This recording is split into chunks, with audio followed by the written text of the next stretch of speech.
Good evening, Council. Good evening. And we're here tonight and tomorrow night for discussion of the 2015 budget. The staff has done a tremendous amount of work. I want to thank them, all those that are here tonight, for their prep. And it's structured so that we have 32 policy questions to go through. We, of course, don't have to be limited to those policy discussions, but that will help us through that. And based on the calendar, what this leads up to is a first reading on October 7th and a specific public hearing on October 21st. And for those that may be interested, any public comments don't have to be restricted to that point in time, but if they want to make some comments, it certainly would be best if we got them before or by the 7th as well as the 21st. So with that, turning it over to the city manager and our finance director. So, Michael. Thank you, Mayor. So as the mayor said, we have actually 33. We added one on Highline Canal that came in late. We will do that with the open space questions. And we are just going to go straight through. Finance Director Doug Farman will be giving you an overview of the first 10 or 12 slides talking about where we've been in terms of historical revenue expenditures, and then looking at the future and some of the expectations. You'll recognize some of the slides from the first quarterly update that he provided to you. We're in the process of putting together the numbers for your next quarterly update, but because that's not done, we just are reflecting back to what we had given you before, so you'll see that. But obviously, the future projections is key in terms of how we put the budget together. And as I've told you for several years now, it's our goal to be conservative in that, but not so conservative that we don't think we can actually accomplish anything, because we don't want to give you a number and then obviously be under that number, and we don't want to give you a number and be significantly over that. It's Doug and his staff's challenge to be as close to that and real as possible. There's ramifications on either side of that. So he does a good job. The crystal ball is a little muddy, but I think as you'll see from the historical, it's in that ballpark. And then from the budget perspective, we once again, of course, use the council goals. We do have some program expansion. Primarily what we're looking at is how do we improve efficiencies and effectiveness within the organization and our service delivery to the customers. A lot of what we've been talking about over the last several months is our organizational structure and how it reflects what our customers are actually looking for. As an example, I think council is keenly aware that a lot of our land use code is more written for open, fresh new development as opposed to redevelopment. You all know we just approved the council approved the comp plan update after 1981 with some minor and in some cases some major revisions along the way. And that's true for the code, but it's also true for the organizational structure. And I don't mean just where the lines attach. I mean job descriptions, how we're focused, what our goals are related to customers and the various customers that we have. And so this budget, I think, really begins to put into place those changes that are focused not on what our current customer or last year's customer was, but what we anticipate over the next 3, 5, 10, 15, 20 years. And so you're going to see some of that come out through here. You're going to see some shifts as we have new department heads, some things that were requested from previous department heads, and now we have new ones, and of course they have new views of the world, different expectations and desires and ways they want to run their departments, and so you're going to see some turnarounds as we walk through that budget. So the slide up there, meeting expectations, inclusive, goal-oriented, collaborative, meeting demands, scrutinized, and innovative. I believe the council is aware of this, but I want to remind them that our budget process is done as a group.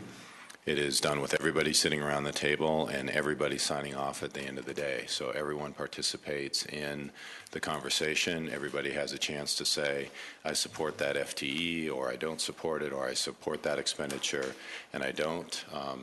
And Chief Armstrong is probably not here because he's scheduled for tomorrow night, but he would be the first to tell you that he got ran through the fire from the department heads, probably. Intended. Yeah, thank you. Yes, that was not intended. But he had But it was that conversation that was real and honest amongst the staff about what we ultimately wanted to support as an organization, because obviously there's a trade-off. If money goes into finance, it's not going into HR and that type of thing. So really done in a collaborative way. And as I said, I think the innovation that really happened this time in the meeting demands was around that service delivery. We're not continuing to look at how we've done things in the past and our customers are the customers of the past, but it's more looking in the future. You're going to see some of that coming through IS. There's a lot of changes that IS is going to be doing in the next year, not necessarily budget related, but certainly service delivery related. So with that, I'm going to turn it over to Doug Farman to talk about his financing projections. Yes. Thank you, Michael. City's finances really focuses on the city's general fund, which is the main operating fund, funds the major services for the city, public works, fire, police, all the type of general governmental services that it provides citizens. And in 2015, we are projecting the revenues of almost $55.5 million and expenditures of almost $55 million. The city's policy over the last several years has been for expenditures to be less than or equal to the revenues, and that's one of the constraints that we followed this year when we were doing our budget planning. If you look at the general fund, it is broken down here under 5 major categories. We have 51% of that being sales taxes, 3% general use, 8% property taxes, 25% is from the fire partner contracts for services, so those are expenditures, reimbursements that come back in from the 2 districts that we provide fire services for, and then 13% miscellaneous revenues. Do you have a question? Can we take questions now, or please? As we go? Sure. Concerning the intergovernmental agreement there, are there any possible changes within the next 5 years with the HRMD going somewhere on their own? We might want to address that with Chief Armstrong tomorrow. I am not aware of any table discussions or amendments that are going to be pending for the contract. Yeah, I would be stronger and say no. I think we have. I thought I heard discussion at one time or another. Okay. No, that was 3 years ago. I think we've, and you'll have a chance. You can ask that same question actually to the fire partners tomorrow night, because as in previous years, they will come join you at the table. But I think they will tell you that we have the strongest relationship right now than we have in years, if not decades. So we're solid. Appreciate it. Good. Thank you. Here's a look at the general fund revenues, the retail sales taxes, and this is comparing it to inflation. Over the past 15 years, inflation has been roughly 2.4%, and the actual growth on this revenue stream has been 4.5%. And you can see that in the early years there was some steep growth, and then it actually the growth has been exceeding inflation since 2009 fairly steadily. We don't have that one, do we? Yeah. Do we? And I'm missing it? No, you don't have that. This is just in the PowerPoint. Okay, can you send us the PowerPoint? Thank you. Certainly can. Yes, thank you very much. In 2012 to 2013, the city realized growth, and we're also expecting that to continue over the next couple of years as well. Taking a look at the general use tax, it's quite different as far as trying to predict the growth, because it does go up and down, very volatile and elastic revenue growth over the past years. You can see where inflation has been fairly steady there, but the general use taxes have gone up and down. And this is when a company would most of the time buy equipment for use in the city. And so it kind of replaces the retail sales taxes. It is 3%. Over the next couple of years, 2014, 2015, we are projecting a little bit of growth.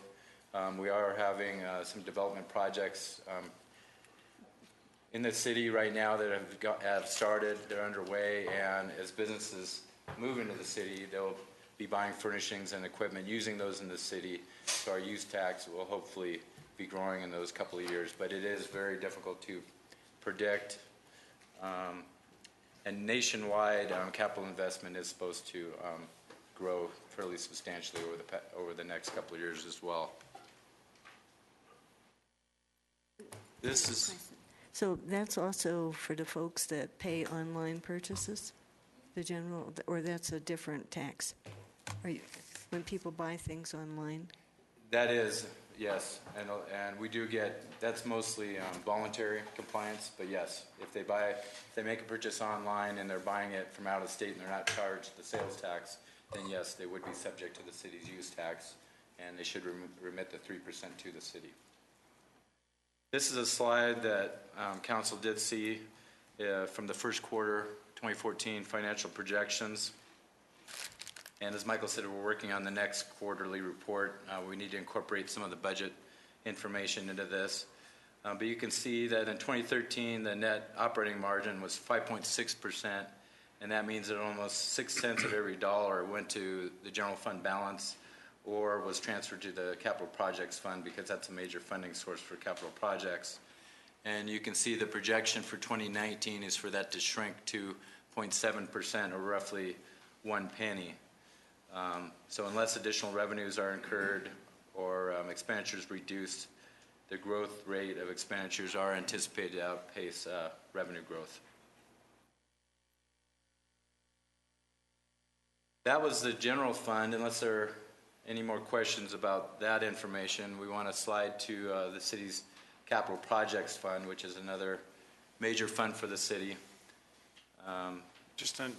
I'll make a general question on the sales tax. Last year, or for 2014, made an adjustment down for particularly the King Soopers construction period. Yes. Is that kicking back in 2015? Yes, we expect that one to be online hopefully before January 1st. But yes, those projections are incorporated. I think there's a couple other businesses that have actually broken ground, so hopefully that's going to produce more growth in the retail sales area. Anything built in for possible, I know they're early in the construction phase, for Littleton Village or the Meadows? No, we don't build that into the budget. We may start building those into the 5-year financial projections because we have a little more flexibility there.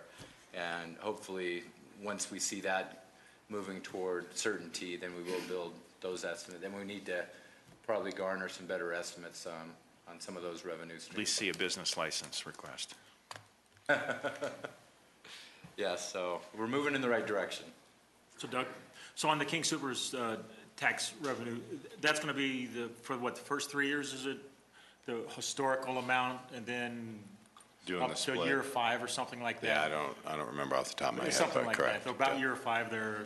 Yeah, there's a rebate share, and I think it's 5 or 6 years, but we use a base average for the sales taxes that were derived prior to the construction, and then some of those revenues are split. So that would, but year 5 takes us about the 2018, so that's a good thing. Yeah, so that's a good point with the revenue share, but it's capped off at $500,000 with some of that is going to be building permits as well, so not all sales taxes. There are some main revenue sources for the city's capital projects fund, and that is the highway users tax fund, which we get from the state, and then the city's building use tax. And the highway users tax, of course, is restricted to street and sidewalk type of infrastructure. We also have some newly adopted impact fees. We have 6 different impact fees which will go toward new development projects in the city for capital. And then we have another major revenue stream, which is the fire contract contributions, and those assist via the contract from the districts, which will help fund the fire equipment and apparatus. Can I ask you Bruce, you have a question? Yeah, can I interrupt real quick? Just so how do you want to do a parking lot with issues? I mean, if there's something we'd like, we don't necessarily need to raise an issue. I don't need to raise an issue now, but I have an issue related to the capital projects fund and wanted to find out how do you want to get them on a list or a parking lot or whatever. It's a short answer, or I'll leave it to Doug and Michael. It isn't a short answer. Okay. What's the question? Why don't you at least give Well, us the okay, so the question, all right, fair enough. Case by case basis. The question is, and I mean, if you go back one slide, the main funding sources for capital projects, and we've talked periodically about the streets and the inventory of streets and conditions and so forth and so on.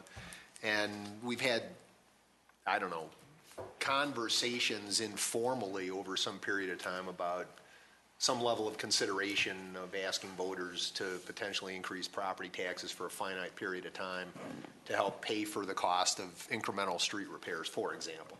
So the question would be, is that a conversation we should have in this context? I'd suggest a study session on that, I can do that. because ultimately any bond election is, any bonding is an election, which would be at least 2015, if not beyond. So we've got to get through the budget. And I think you should have a firm understanding by the time we get through the budget what some of those capital needs are. Right. We're still working on a lot of the asset management stuff, so we don't have the complete picture of it. I think it's an absolutely viable and appropriate conversation, but I'd say it's outside the context of this That's budget fine. discussion. If But it's on, Yeah, the rest of council's- You've raised it before. Yeah, Councilman Beckman's raised it as Bruce well. has too. If there's general agreement, can we get that on a study Yep. session? Okay. We can. Yep, thank you, Bruce. Here is the 2015 Capital Projects Fund budget, and we have carved out the fire capital because that does distort just the general capital funding here, and so we just removed that, and we'll show you that on a different slide. But you can see the 2015 projected ending fund balance is about $8.4 million, and you can see there that the expenditures are roughly $2 million more than the revenue, so we do draw down that fund balance. And there's the revenue breakdown with roughly a third of those revenue streams being the highway users tax, building use tax from the city, and then some grants, which we always try to get to try to offset some of those expenditures. In looking just at the capital fire equipment, which is part of that capital projects fund budget, these are the expenditures, $2.2 million next year, and we do offset that via the contract calculation by some of the fire district contributions of about $1.1 million. And you can see by the pie chart there some of the percentage of breakdown for the funding of those projects next year. And we do have an itemized list in the budget book on page 117 if you want to see what the 2015 projects are going to be.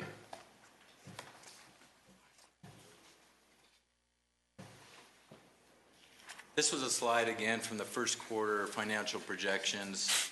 We wanted to show council and remind council about the upcoming projects over the next 5 years. At that point in time, it was roughly $60 million, and you can see how that breaks down. Just looking at the sewer and storm drainage and the vehicles and apparatus, that's roughly 45% of that $60 million. So quite a bit of money there. And then we do have streets and sidewalks. As Michael said, we haven't gotten the final results of that street study, so we are projecting or anticipating that number to grow. We just don't have a good number for it yet. So hopefully we'll have an update for council soon.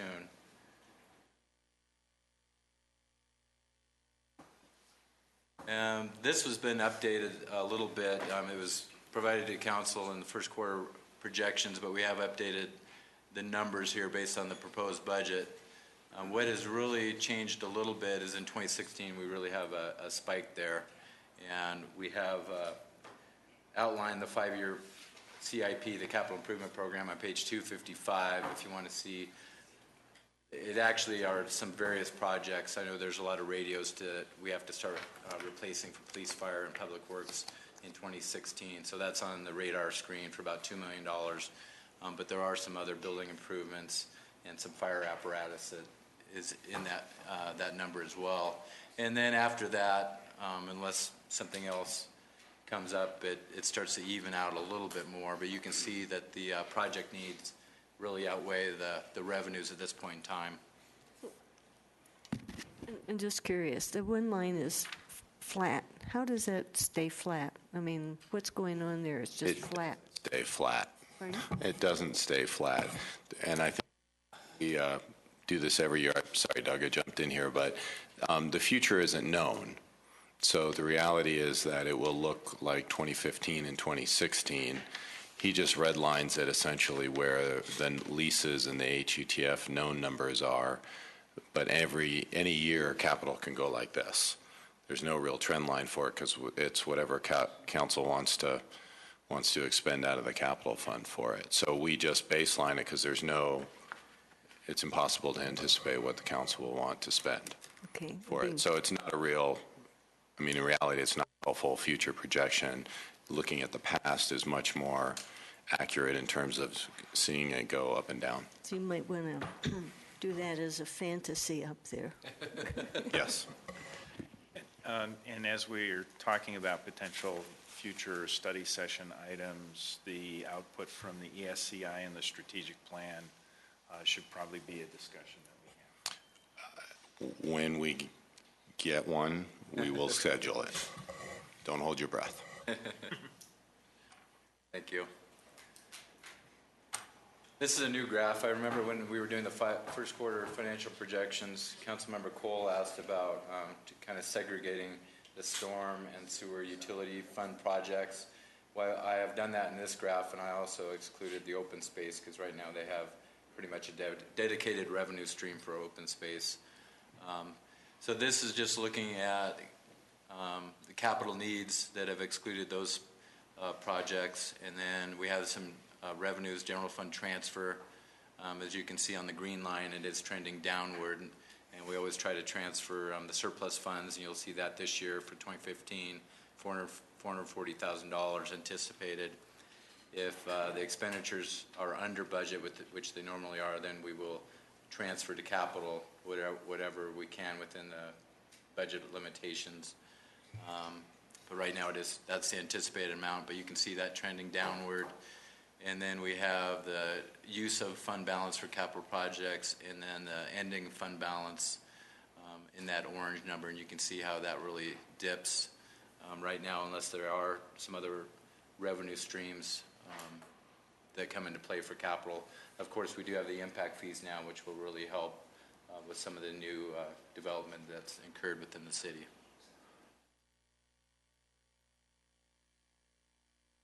What's in it for the future? Well, we've got increased sales and use tax coming in for commercial and residential development. Councilmember Sinanek alluded to that.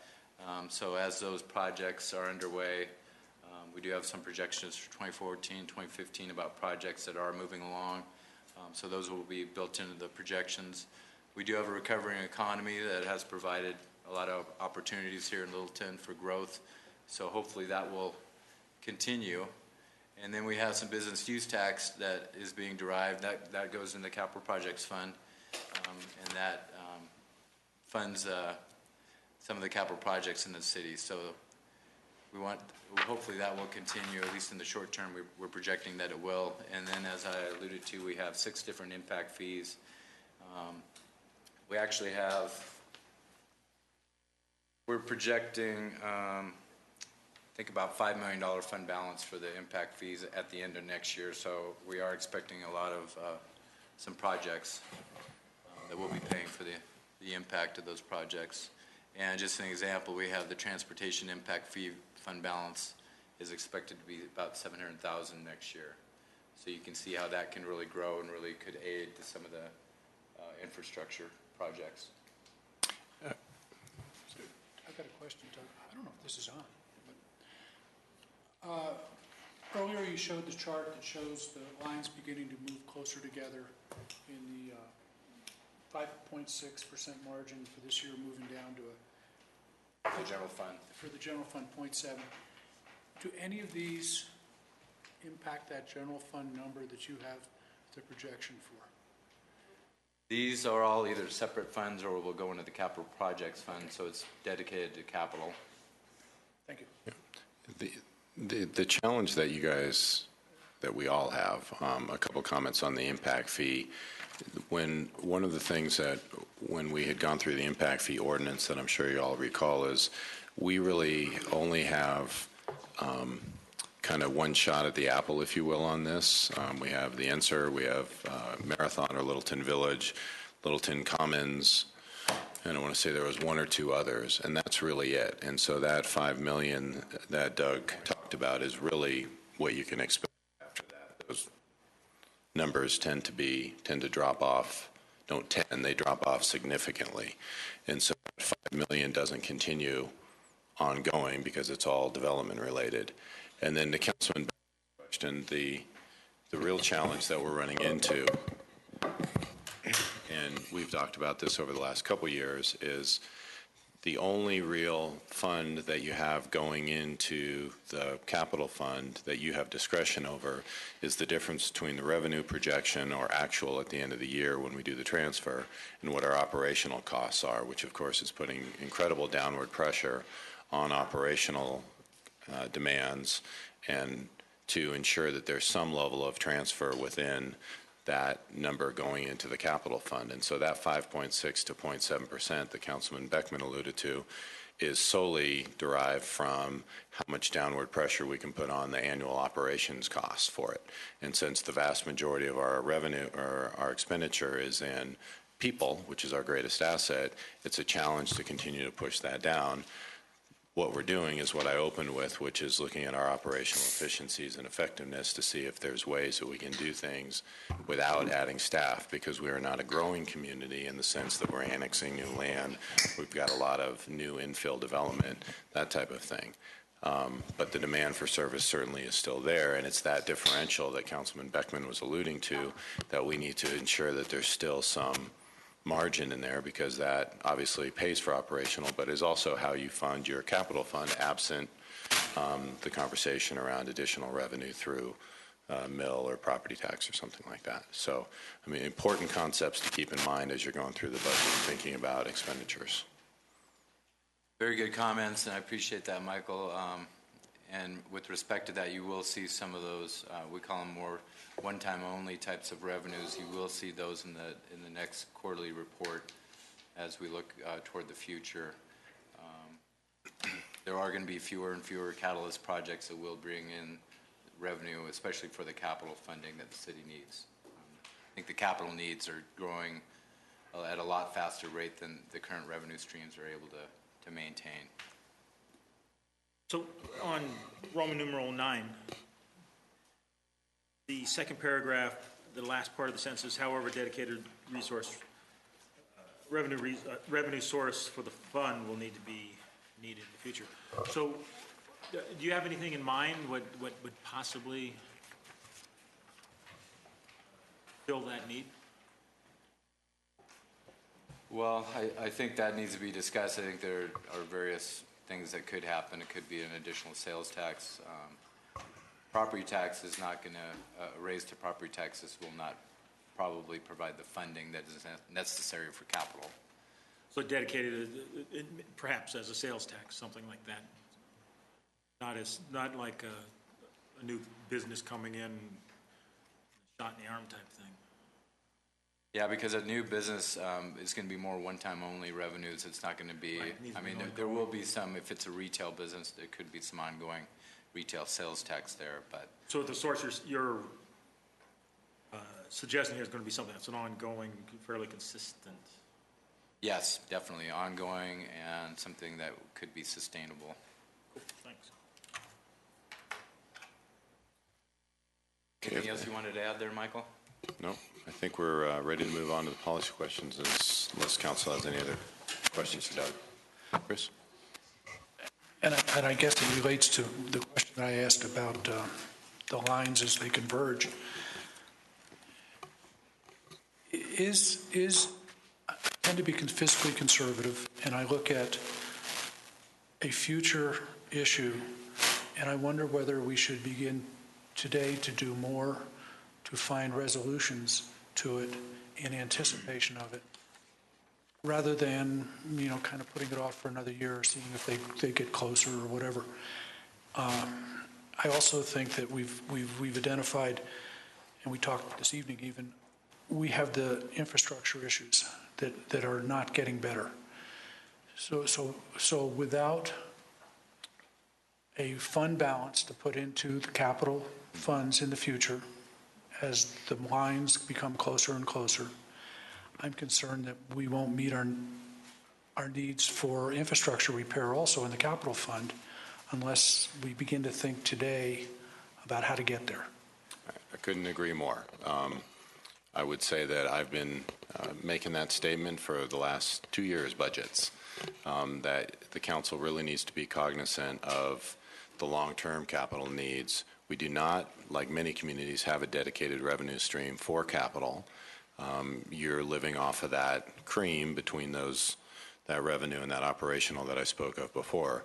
I think we need to get the conversation out there sooner than later about what is a good direct revenue stream that is dedicated to capital needs, and there's not a lot of options on the table, but there's certainly some. I certainly would encourage you as you go through this budget discussion, is it core, is it discretionary, is it necessary, where does it trade off? I also would encourage you not to take that lack of cuts over the last 2 years out on this year's budget.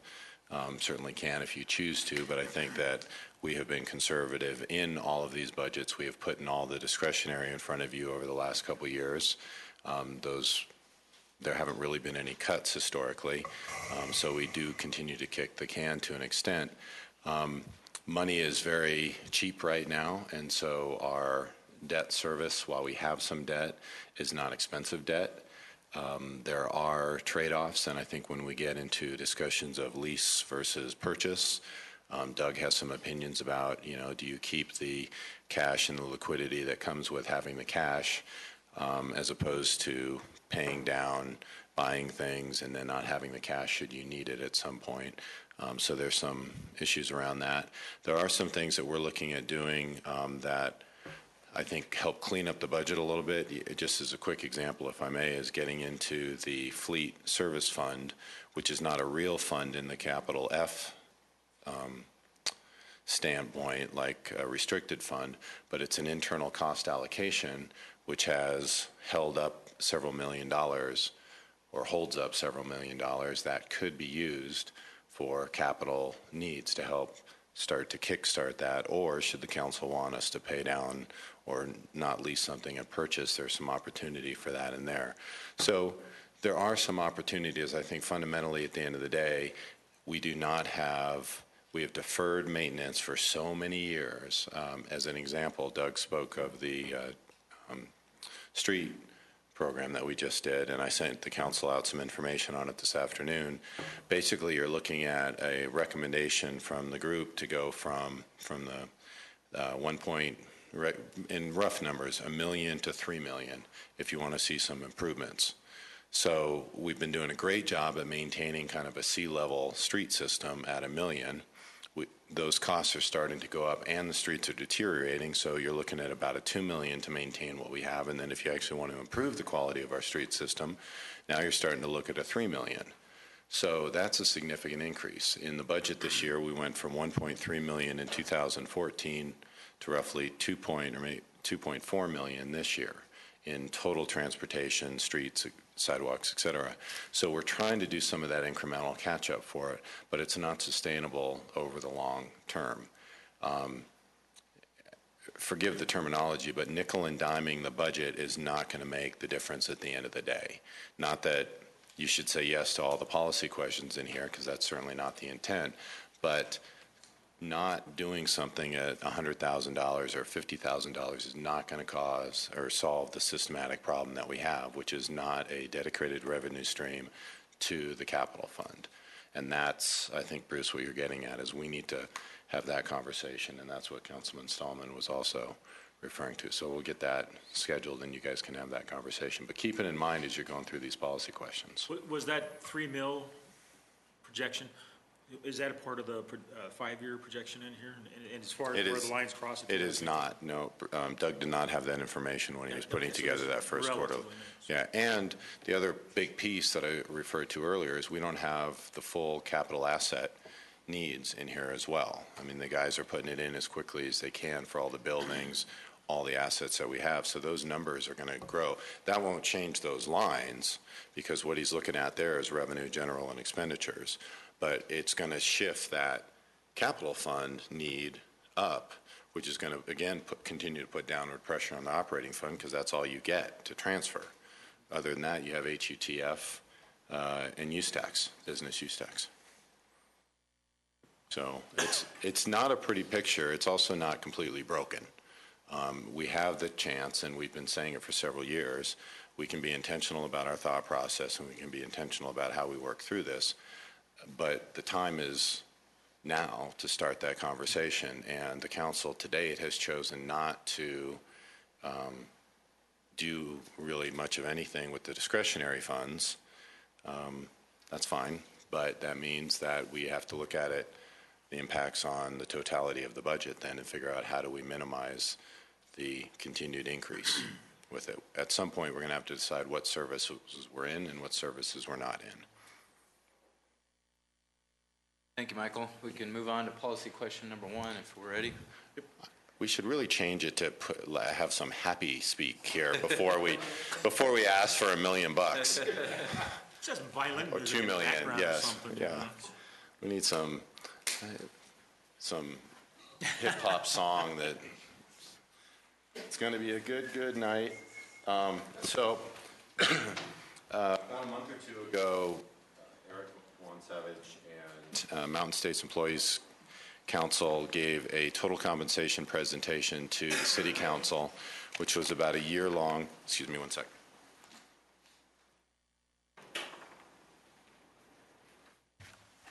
A year-long project that Eric had been working on that looked at the total compensation that the City of Littleton offered its employees, meaning salaries and benefits, and compared it to other communities that we lost employees to, didn't get employees from, and the net result of that was council supported that study.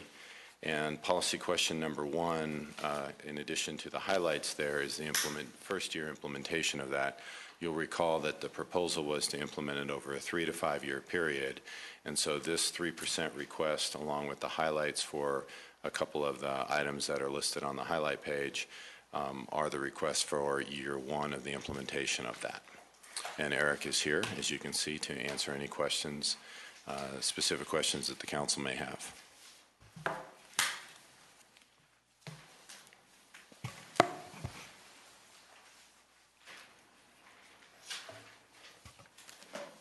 Hi, Eric. The second page, on page 2, has the changes in contributions and those kinds of things that adds up to $462,100. And then back on the first page, you talk about the 3% and any additional benefits related to salary that we anticipate to be $893,880, which is give or take $1.3 million for the total program. And I just want to point that out to if other council members hadn't spotted that. So we're talking really $1.3 million for this total program. You know, so it obviously begs the question, well, could 3% become 2%, et cetera, that kind of discussion.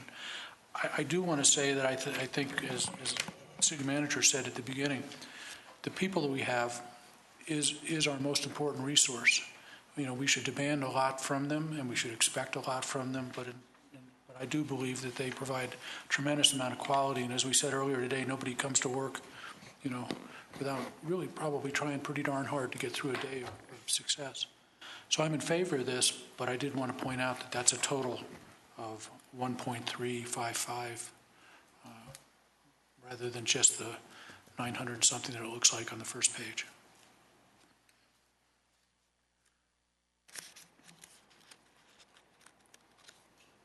Just dive in. Don't wait for me. No, okay, all right, fine. Well, I mean, to that point, so then where do we see the cumulative budget request is 1982 or 2 million for the sake of a round number. So the breakdown of that is, the rest of it's what, health insurance? Yeah, you're going to see in the health fund that there's an increase that we budgeted for, an 8%, I believe, is what what was put into this year's budget. And over the 5-year plan, there are some 7%. Now, obviously, with healthcare, that's a little bit of us targeting a lower percentage than what you'll see. As we talked about the last time we met to talk about total comp, the typical amount that we're seeing in Colorado is over 9%. So what we're doing is we're also, with the total compensation study that we did, we looked and said, okay, we might be behind market in some of these areas that we're talking about here as far as the items on page number 2, but we also know that we want it to right market, if you want to use that terminology, some of our cost sharing with our health insurance. And so in order to do that, we are budgeting a lower than projected average over the 5-year period, and we'll be asking our employees to have a higher cost share in those areas so that we will match market a little bit more closely. All right, so you're messing with plan design is essentially what's going on at some level. But I thought, I'll just say it, we're self-insured on this. We're self-funded for health. Right. Yep. So without getting too much into the granularity of the whole thing, our experience with respect to that, I mean, we've got the clinic operating, and have we seen self-insured costs escalating to that level? It depends on your plan. So there's two components. It's not just self-insured anymore, because how the insurance companies are working is that they kind of put everybody into one big bucket in your market. So what they're doing is they're saying, this is what our trend line is based on your entire Denver Boulder market for claims experience, and this is how they're going to project some of their underwriting. The other piece to your self-funded question is your individual experience rating, which is our own plan, basically. And we have the probably best way to frame that would be is we have a sunsetting generation for our employees who are obviously in an age bracket where they generate a lot more claims. And we are just now starting to see that age demographic start to either peak or diminish. So for example, last year our average age was 48. That's a fairly older workforce. This year when we ran our numbers, our average age of our workforce is down to 47.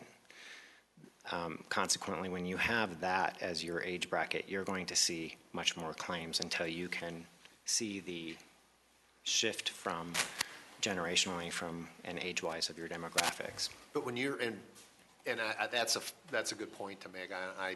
I think that's good information. The other, when you refer to insurance companies, though, we're just using an insurance company from an administrative perspective, and they're doing the actuarial calculations for us to use for purposes of funding. There is no claims payment per se, other than just in an administrative sense. We look at we do look at both, obviously, on our end of it. But we use them as a claims administration. Yes. But we also are, of course, purchasing ISL. On what? Your individual stop loss. Right. So when you start looking at that individual stop loss, that's when you have to start looking at those underwriting calculations based on claims. Right, okay, thanks.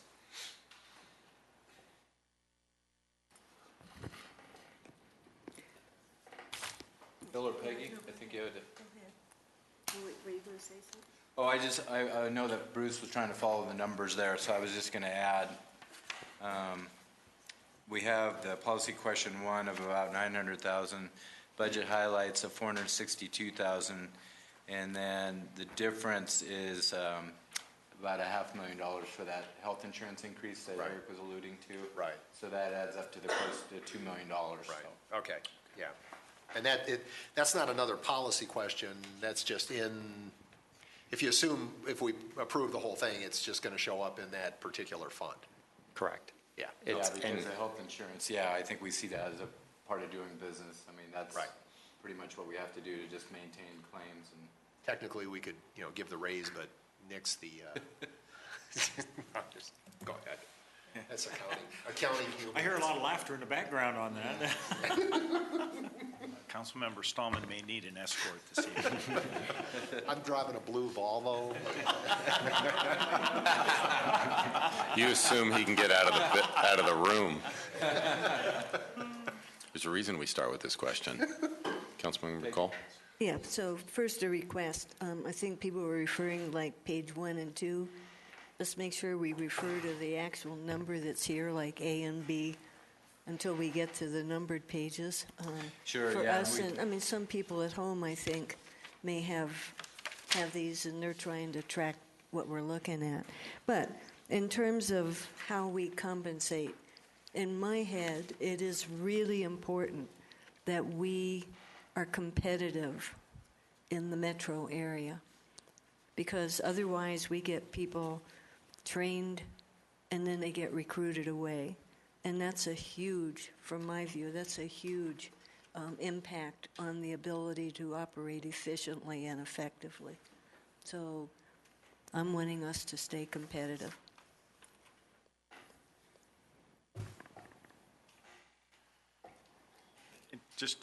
And I'm saying this is consistent with what we've reviewed previously with the addition of the health cost component that's there. So basically, this is following the 3-year trend. And with the health cost, I think what I heard from you, Eric, is we're building in slightly less than what the general regional trend might be because we're going to be looking at some of our cost sharing, making our health plan maybe a little less rich than where it is right now, because it's, at least on a competitive scale, it's a little richer than what else might be out there. That's correct. So we're looking to bring it more in line with market. Council support policy question 1 as proposed? Yes. Yes. Saying we have a question. How do we want to keep track of who voted yes and that kind of thing? Do we want to try to do that, or how are we keeping track of what the vote was? Okay, I guess on this one, is there anyone not in favor of policy number 1? Yeah. Stand up. Where are you? Okay. So Wendy, if you could record that we're at least having no one voice any opposition at this point in time.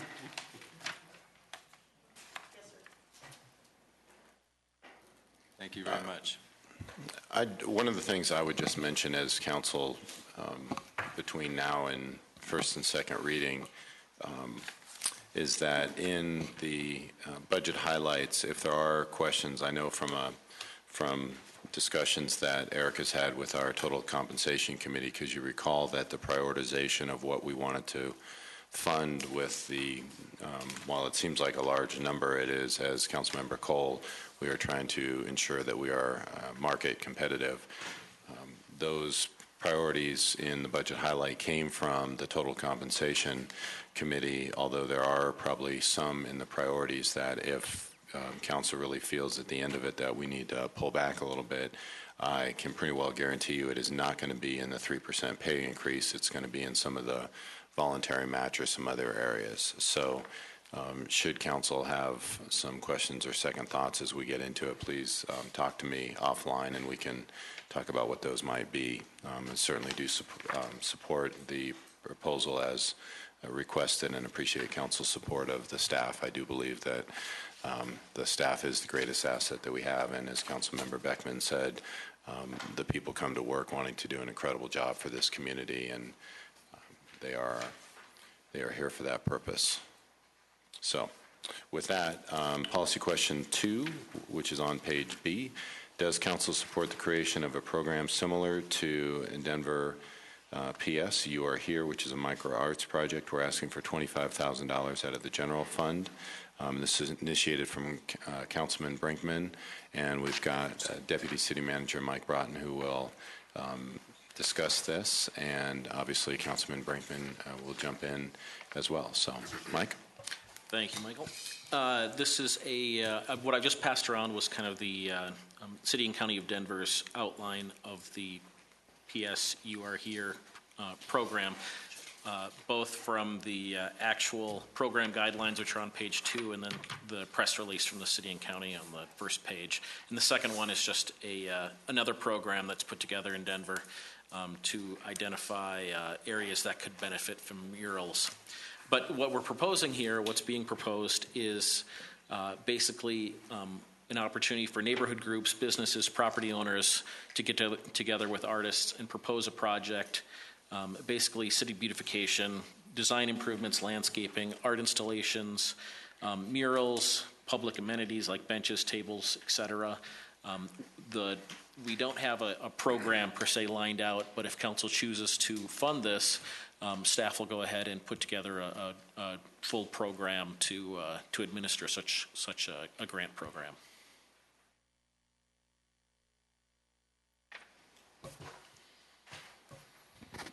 So I like this idea, but I do have a suggestion.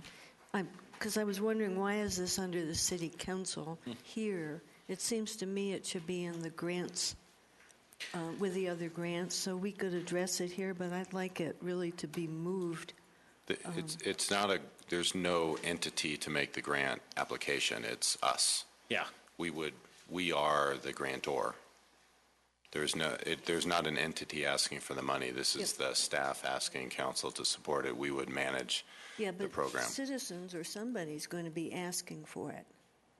Yeah, this is where it belongs from a policy question standpoint. That makes sense to me, but whatever you say. How is that different than, just to clarify for me then, how is that different than that long disbursement? Those are nonprofit entities coming to ask you for grants.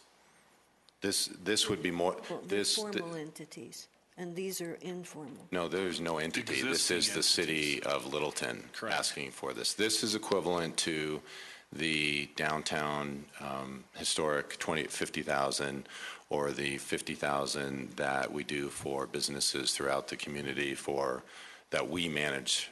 We, the staff, manage the grant application process.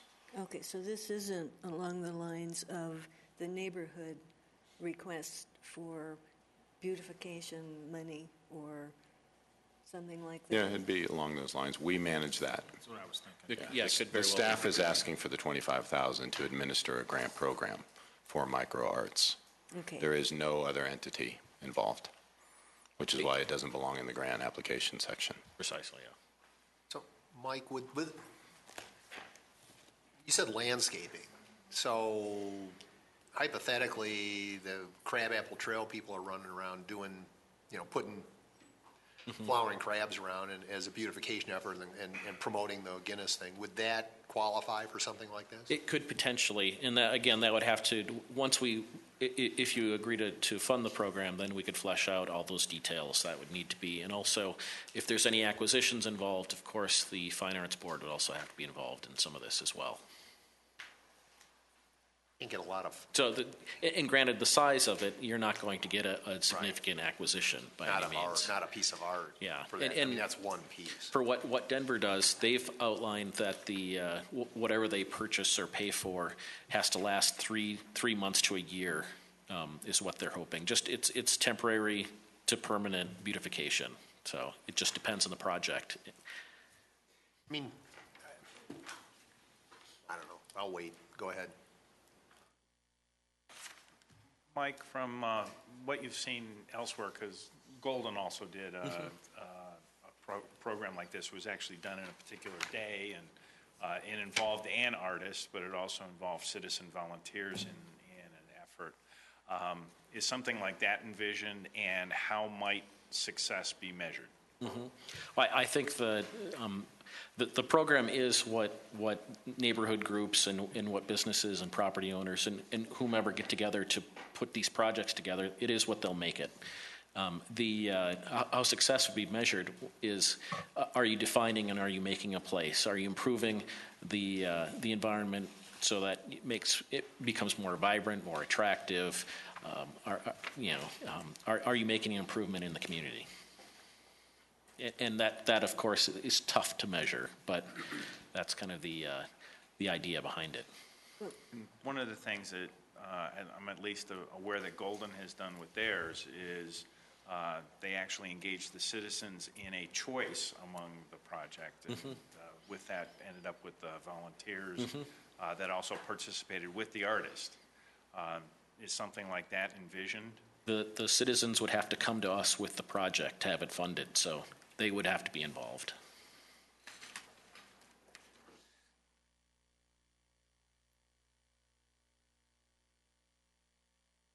So admittedly, this is new to us, especially obviously the. Agreed. And I'm not being critical, I'm just saying the backup material, which we've just And I looked at. apologize for that. I thought it was going to be included. Not asking for an initially, so. apology, it's great. We're all hopefully smart enough to be able to absorb that information. That's why we make the big money.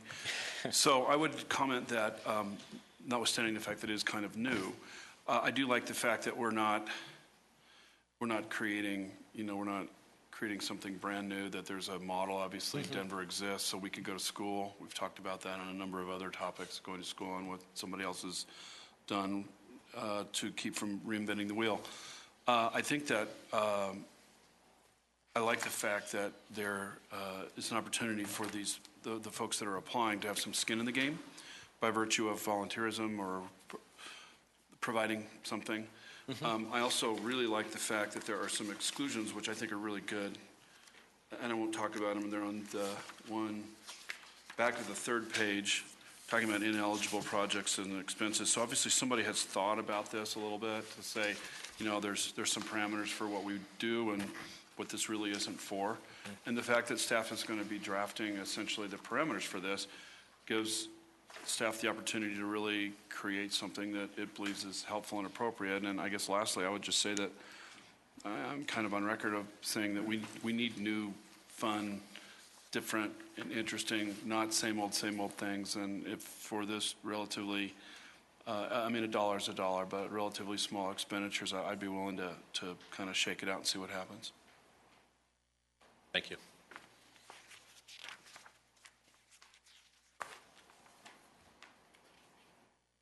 I'm not violently opposed to this, but I'm going to say this. I guess I have a concern that I know we'll get down at the end to the grants to the various charitable organizations. And to me, I'm okay with doing some of this stuff. But if we're going to start, for example, theoretically cutting the doctor's cares and that kind of stuff, and because we're funding this, then I'm less excited about this. And I don't know if that, to my way of thinking, I'd like to sort of put this on the board as a maybe, and let's sort of see where it lands at the end, because there's a lot of other wood to chop here. When we consider the grants? Well, I know that's what you said, it's not a grant, and I understand the policy side of the whole thing, but I'm saying, for my own purposes, I don't dislike the concept, but I'd be interested in sort of putting it in the parking lot until we get further down the road, since it's the second policy question. I'd agree with that. I'm concerned when we look further on, we see that, for instance, in the police department, he's willing to give up a commissioned position in order to get a much-needed crime analyst. And I would prefer he doesn't give up a commissioned position, because those are very important to the safety of the city. The $25,000 from here might make the difference, where he would not have to do that, or could convert it more toward a entry-level position, however he chose to. But I don't want to give up public safety down the road because we're putting $25,000 in here. And we can give you a little more background when we get to that one in particular. I'll ask the question, do we want to deal with this now or put it in the parking lot? What's the sentiment? Park. Or Okay. So we'll put it in the park for now. Come back. on the, And we just need to be careful we don't put everything in the park. yes. Do you want to put these on the board so we can see them? Or how do you want to keep track of them? Is Wendy's keeping track, I bet. We're all keeping track, trust us. I mean, just visually, so we can sort of see what's on the total. But that's fine. I'm hoping there's not that many. Fair point, well presented. So how, I borrowed from you today. You did, it was good.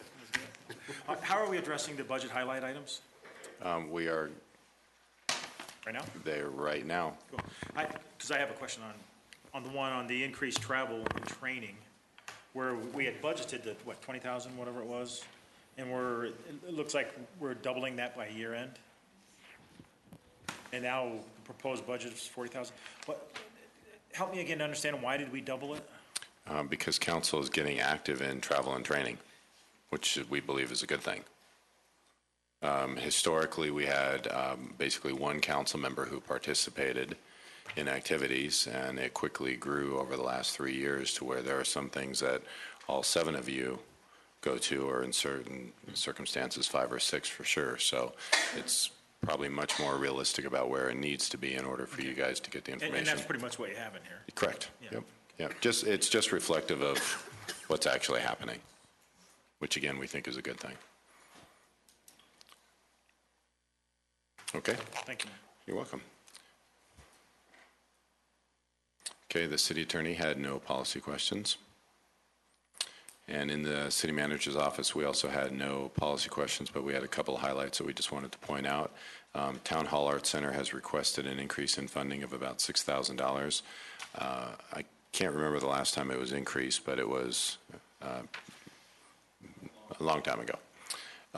We have increased our professional consulting services, again, similar to what I just spoke to Councilmember Valdez, is this is just being more realistic of what we've been expending over the years, and it's primarily because we're being active and we're looking at changing our policies and procedures, and the dashboards and things like that are causing that increase in expenditures.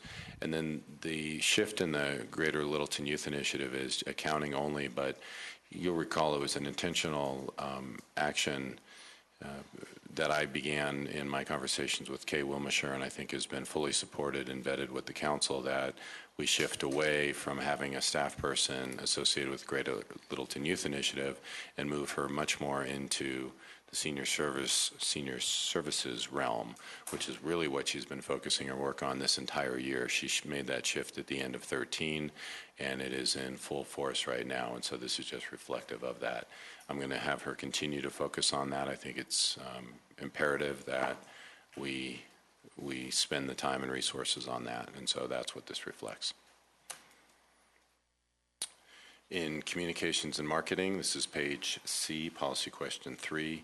Does a council support increasing the hours of the video producer from 30 to 40 hours per week, thereby creating 1.0 FTE? One of the requests for this, and we have Kelly Nardi, our communications director here, joining us. We are videotaping more of our boards and commissions now that we move to video minutes, and so that's one of the reasons for this. We're also producing a lot more in general. Channel 8 is not our prime focus in the sense that we produce for the internet, we produce for getting the information out there, and so just want to make sure council's not thinking of it solely as television, but it's really getting a video recording that we can get out on any media. Councilman Brinkman has her iPad up there. She can be watching right now. She can watch herself at the moment if she wanted to. She can watch Penny for Your Thoughts, the same on your iPhone, on your TV, on your internet at home. And so it's really about getting the recording out there, and that's the primary demand. So Kelly, more to add on that? That was good. That was real good. Council, you did add all quasi-judicial meetings this year. Doug is doing 4 meetings in a row this week: Monday, Tuesday, Wednesday, Thursday night. Wednesday is licensing, Thursday's planning board. So just the meeting part of it is big. We actually made Doug about 30 hours a week at the first of this year, and that was not budgeted, but it was something that we needed to do because we launched. And we're talking Doug, camera Doug. Camera Doug. We launched Open Littleton, and we've been putting a lot of videos to that, as Michael mentioned. YouTube, the website, A Penny for Your Thoughts is a new program. So really, we're only increasing his hours by about 10 hours. So he'll become an FTE. And what What you don't see is there's a $37,000 reduction in the Littleton Cable TV line item. That's the contract money we pay him, so, it's more of a wash than that would indicate. We do want to point out that it is the addition of an FTE when we're counting, and Eric is looking at our total FTE count. This is adding a 1.0 FTE. So this includes benefits as well? That's correct. Correct. Kelly, and I know Doug, I'd pinged you guys a question on this and you came back at it, but I just want to make sure I understand. The page 17, year-end estimate for 7441 Littleton Cable TV is 37,000, and that's an assumption that the position is contract for 30 hours a week for 52 weeks. Is that correct? Well, this is what was budgeted. It's actually more than this. The 10 hours that we added on January 1st of this year are not budgeted for. Well, I guess I'm looking at year-end estimate. So is the year-end estimate is more than 37,000? Is that what you're saying? No, the year-end estimate should be reflective of the year-end estimate. So I guess that's my question is it? There's no change this year over what Kelly stated. Okay, say it again. I'm not sure I understood what you said. We increased his hours In January. in January, and this is reflective of those increased hours. So this 37K is reflective of 30 hours a week. No, it's 20 hours a week. So where's the other? Where? It wasn't budgeted for. When we added him additional hours on January 1st. Right. It wasn't budgeted for. so I guess- We realized with the launch of Open Littleton and that. I'm okay with that, but I mean, the year-end estimate, I would have assumed the year-end estimate is reflective of the actual cost being incurred. So if you only budgeted X and you're spending Y, the year-end estimate would be that higher number. But so you're saying this may not actually reflect that? Is that what you're saying? I think that's what you're saying. Part of that's in salaries, Kelly. Because what I'm trying to reconcile Got the, salaries too, so your salary line item is higher. Will you explain that? Yeah, this one is a little confusing because if you can look up under salaries regular, the year-end estimate is 381,670, which is a little higher than the budget. And Doug Reed is actually getting paid out of that salary line item as of, I think, a certain date this year. so then what's in the 7441? He started, correct me if I'm wrong, but he started as a contract employee under So it's 70-40-41, and he moved over. And the year-end projection is an accurate reflection of what the year-end projection will be Given the cumulative split between the two. different Yes. line items. Okay, all right. That's, because I was having trouble getting to the 75 based on 10 hours and a delta of 40K. So if that's what's going on, that's fine, I understand. Thanks. Any objection in including policy? It's item good stuff, 3? by the way, the videos, you guys are doing a nice job with all of it. Thank you. We're shooting a big one Wednesday morning Okay. at the brewery. Nice. Another question? Any objection in including item 3? So move on. So that's a yes. Yes, for 3. And just to remind council, we will have council direction following tonight and tomorrow night. We will give you that revised one that has the text in there about any comments you had and whether you supported it or not, did not support it. Communications and marketing continued policy question 4 on page D. Does council support expansion of the city's signature events by partnering with Hudson Gardens and Breckenridge Brewery on a large-scale regional beer festival at Hudson Gardens at a cost of $25,000 on our part?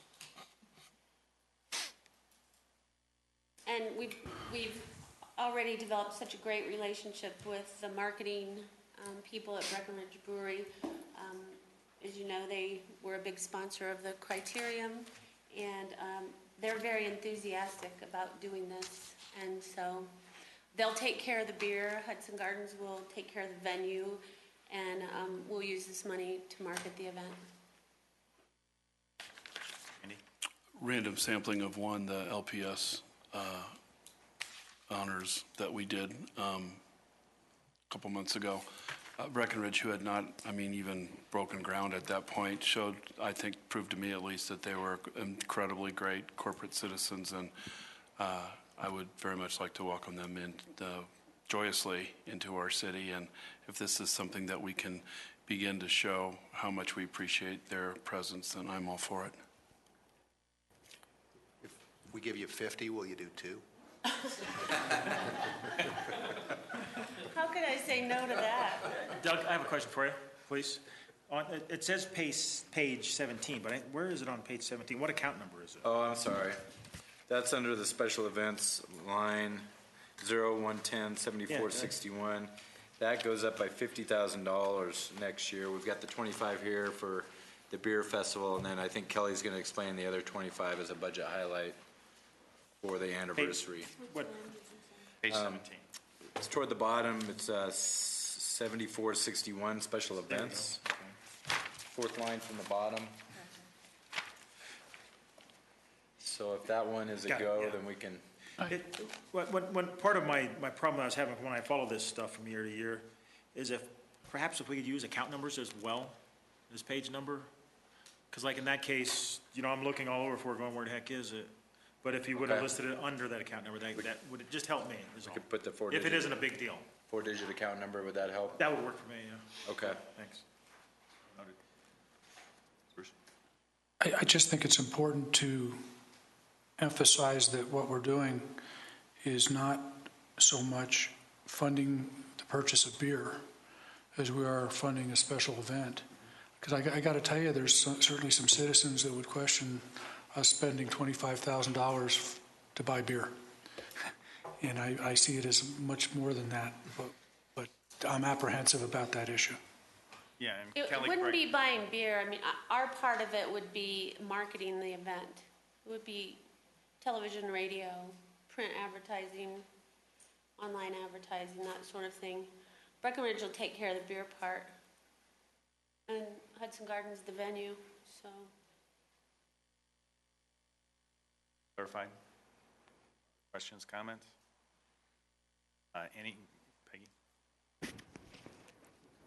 Now, you all know I don't drink. I don't object to people drinking. I see you drinking Diet 7 But Up not tonight. this kind of drinking. But I don't object. And I understand why this is here, but I'm still having a bit of an issue with this. We're encouraging people to come and drink a lot and have a great time. And then how are they going to get home? Are they going to be driving? Are they going to fall in the river? What are they going to be doing?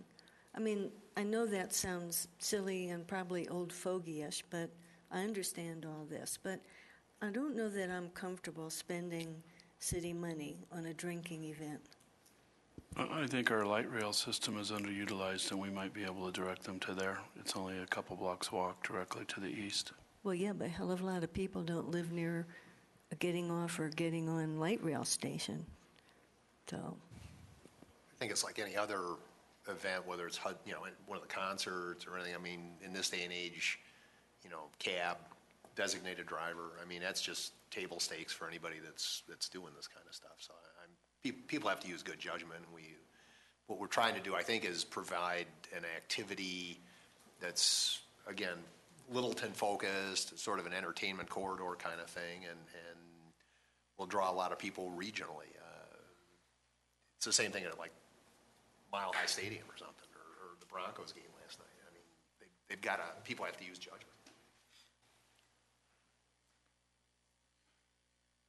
Other than Peggy, any objection to Jerry? Yes, object. Yeah, and I actually object. I'd like to see if I would feel better about it, perhaps in a different way, but I'm not comfortable with the way it is. Can you explain a little bit more about what that means? Yeah, I just think $25,000 to make sure that there's a beer event, even if it's at Hudson Gardens and they're happy to put it on, and even if it's, tied in with South Suburban type things. I just question that expenditure of city funds when it's titled to specifically an alcohol event. If, I guess that's just the bottom line. And I see a difference between perhaps supporting as a city a Western Welcome Week downtown shut-off blockade with bands and arts and crafts and those kinds of things, and it just happens that along with all the other things sold there are food and drink, that beer happens to be there. That, to me, I just think is a little different.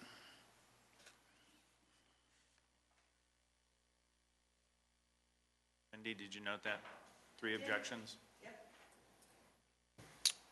So it is approved, though, right? It is. We had budget.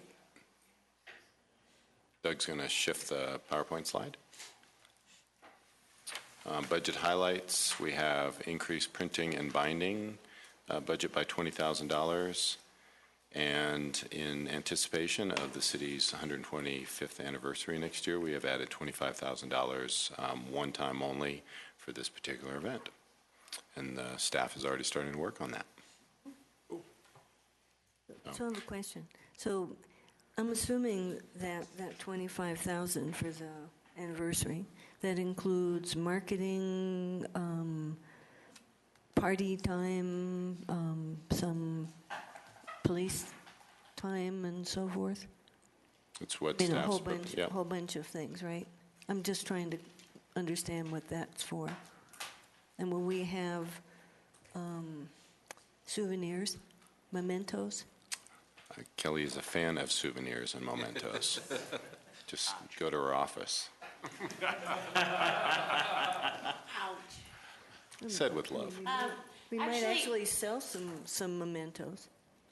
I don't know about that. We actually have a meeting tomorrow. We put in the Littleton report. We're inviting, all different kinds of groups within the community to be involved with us. For example, next year's ACC's 50th anniversary. It's Littleton United Methodist Church's 140th anniversary. We've heard from a bunch of different organizations that have anniversaries next year too. So we have a meeting tomorrow morning. We invited everybody to come, so. It's my 150th birthday, so. No, it isn't. And Councilman Beckman, we'll follow up with you because the event may not just be, they are typically not just beer vendors. There's typically a lot of other vendors there. There is not a beer festival in the South Metro area, and so this is mirroring a lot of what is occurring in the Denver region, in the North region, and we're proposing it for the South. But it is not just walk from beer to beer to beer. There will most likely be lots of other vendors in the arena, arts and crafts, things for the kids to do. I mean, it is a full venue of activities. Not that you need to change your opinion this evening, but just know that it's not the intent, that it's just walking around and check one beer to another beer. And just to add on to that, this would be the weekend before Hudson Gardens concert series starts, so they would go ahead and have their stage up. So we've talked about having music on the stage. It would be local bands, but having music all day long on the stage, showcasing, several different bands throughout the day. And we would definitely have food too, so yeah, there'll definitely be beer drinking, but there'll be more to it than just that. And I'm certainly not opposed to the event itself. I'll be there and have a designated driver as well, too, so. But, yeah, I just don't like the idea of, if it's going to be called a beer festival, that the city is contributing money to it. And Peggy, we brought this up in our marketing partners meeting, and the Hampton Inn is really interested in offering a weekend package deal of some sort and providing transportation to and from Hudson Gardens in there. Okay, so either I had a time warp or something. We talked about the one event, then we were talking, I thought, about the 125th anniversary. Yep, and then we went back we're to beer. back to the, okay, I just want to make sure I'm Beer's tracking. very important, Peggy, not in your life.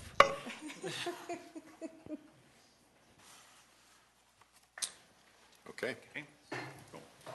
Policy. One more item, and then we'll break. Okay. Policy question number 5 is under, we have it housed under economic development. It's the downtown gateway and wayfinding. You guys have had a couple study sessions on this. The request is $500,000 for phase one of a three-phase project, and we have some slides up here that Denise is going to walk you through.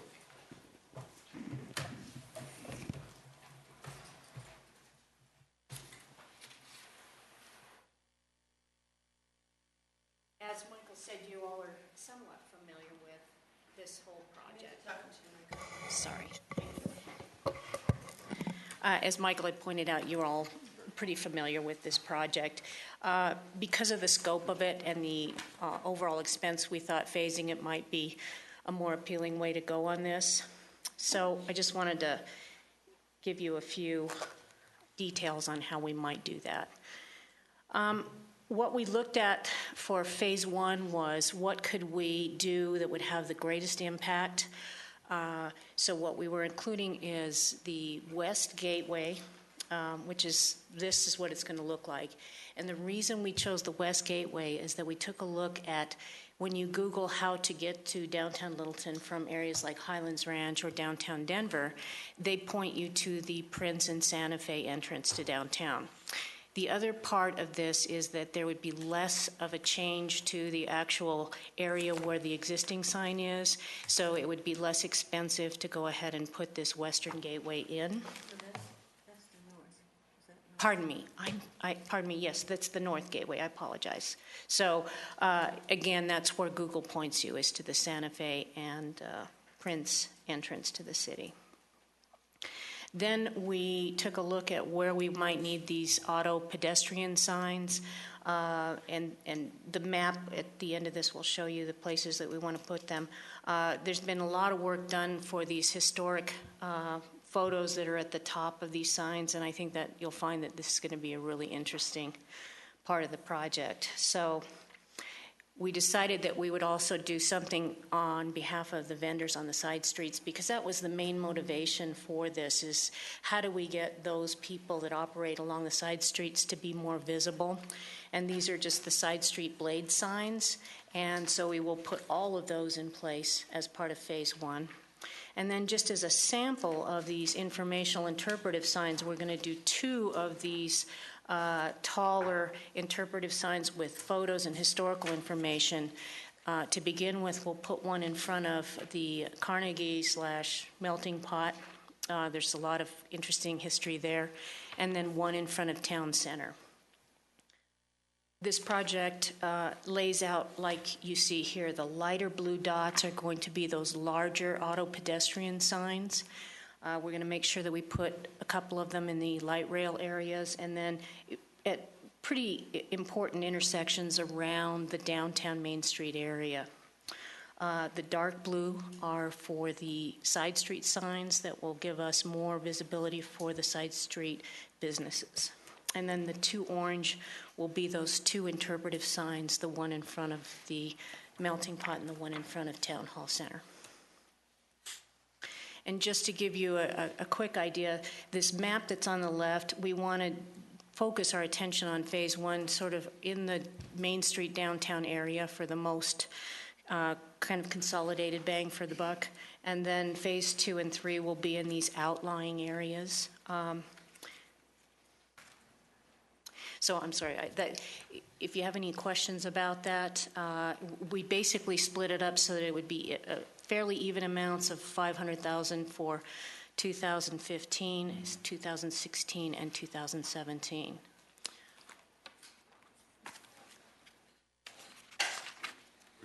Will we see the contract before it's let? The contract for the implementation piece? Yes. We'll do an RFP on that.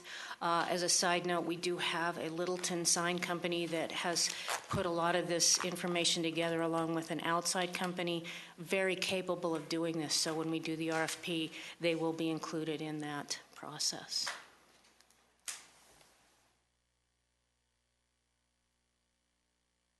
Discussion? Unopposed? Comments? I'm having difficulty with our spending this much money, looking at what we're seeing as a kind of tight budget. over the next several, revenue over the next several years. Part of me would say, if we're going to do this, what about just the two main pieces, the two entry points? And I don't know how they break out, but I'm having difficulty justifying such a huge amount. Well, part of the thing to think about is that the materials that we have looked at are very durable. They have a long life. And we also took a look at we would benefit more illuminating at night, and then some that wouldn't necessarily need to be illuminated.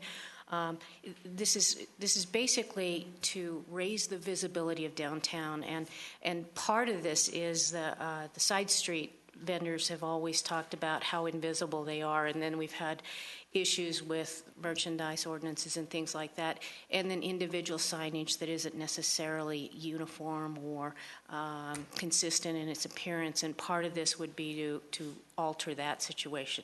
One of the things I will tell you is that when we first met with the merchants and the property owners, they were incorporated in this process.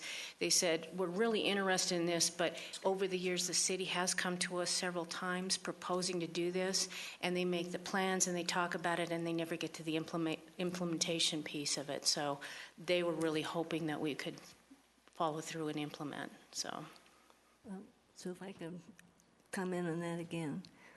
Number one, if we have the two main entry ones, we're going to call attention to the Alamo folks because people are going to go right past that puppy going up there big time.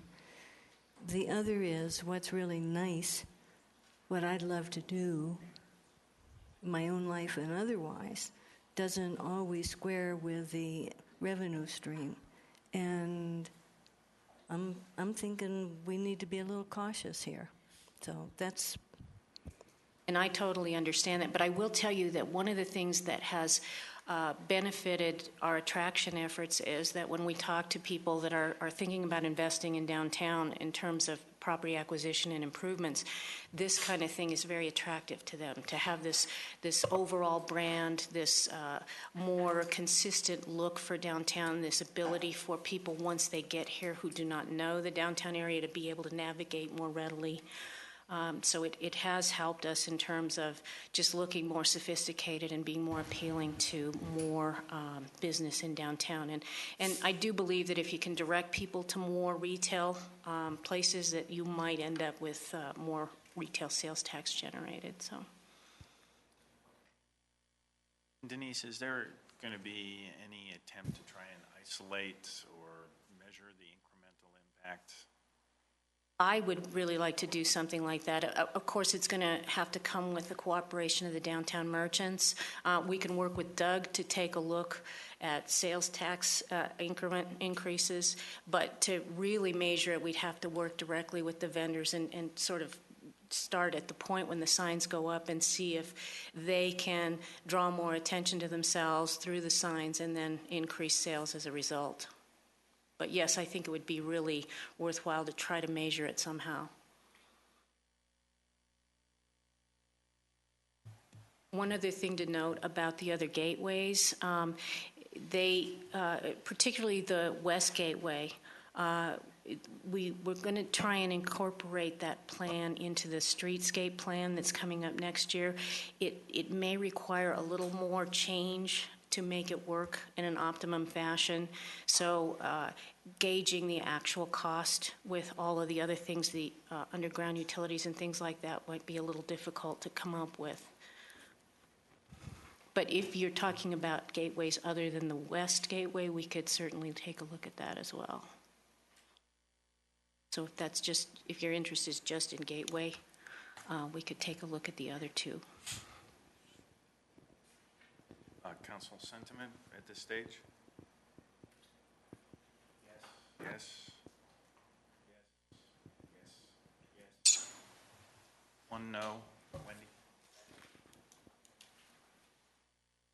Thank you. You want to take a break? Can we take a 5-minute biological break and...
till approximately 9 p.m. tonight, and then we'll finish off tomorrow.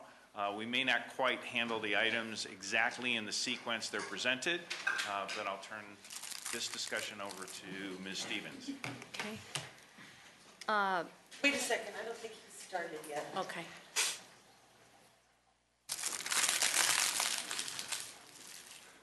Uh-oh. Okay. Okay, Michael, did you want to read the question? So this is does council support the development of a commercial property information inventory?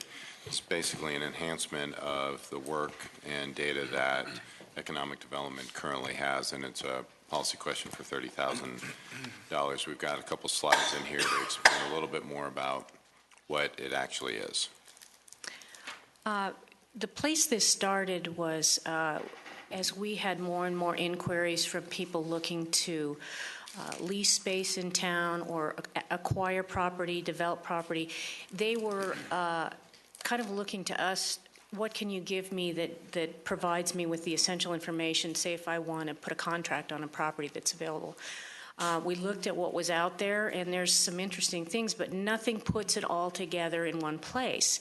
So when we were looking to bring somebody to downtown, we constructed this particular commercial retail property inventory for the Main Street area.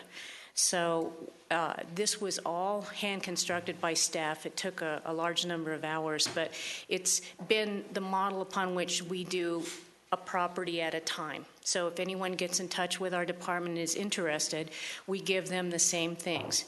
So what it looks like is we give them an aerial map that might show more than one property if they're interested in multiple property acquisition or occupation.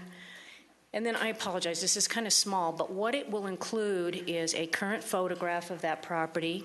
It's going to have the parcel number from the assessor's office, ownership information.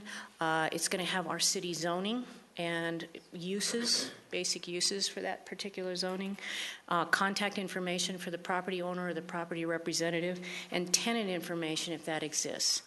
So right now what we have to do is we use 3 different sources. We go to Xceligent, which is a commercial database that we buy.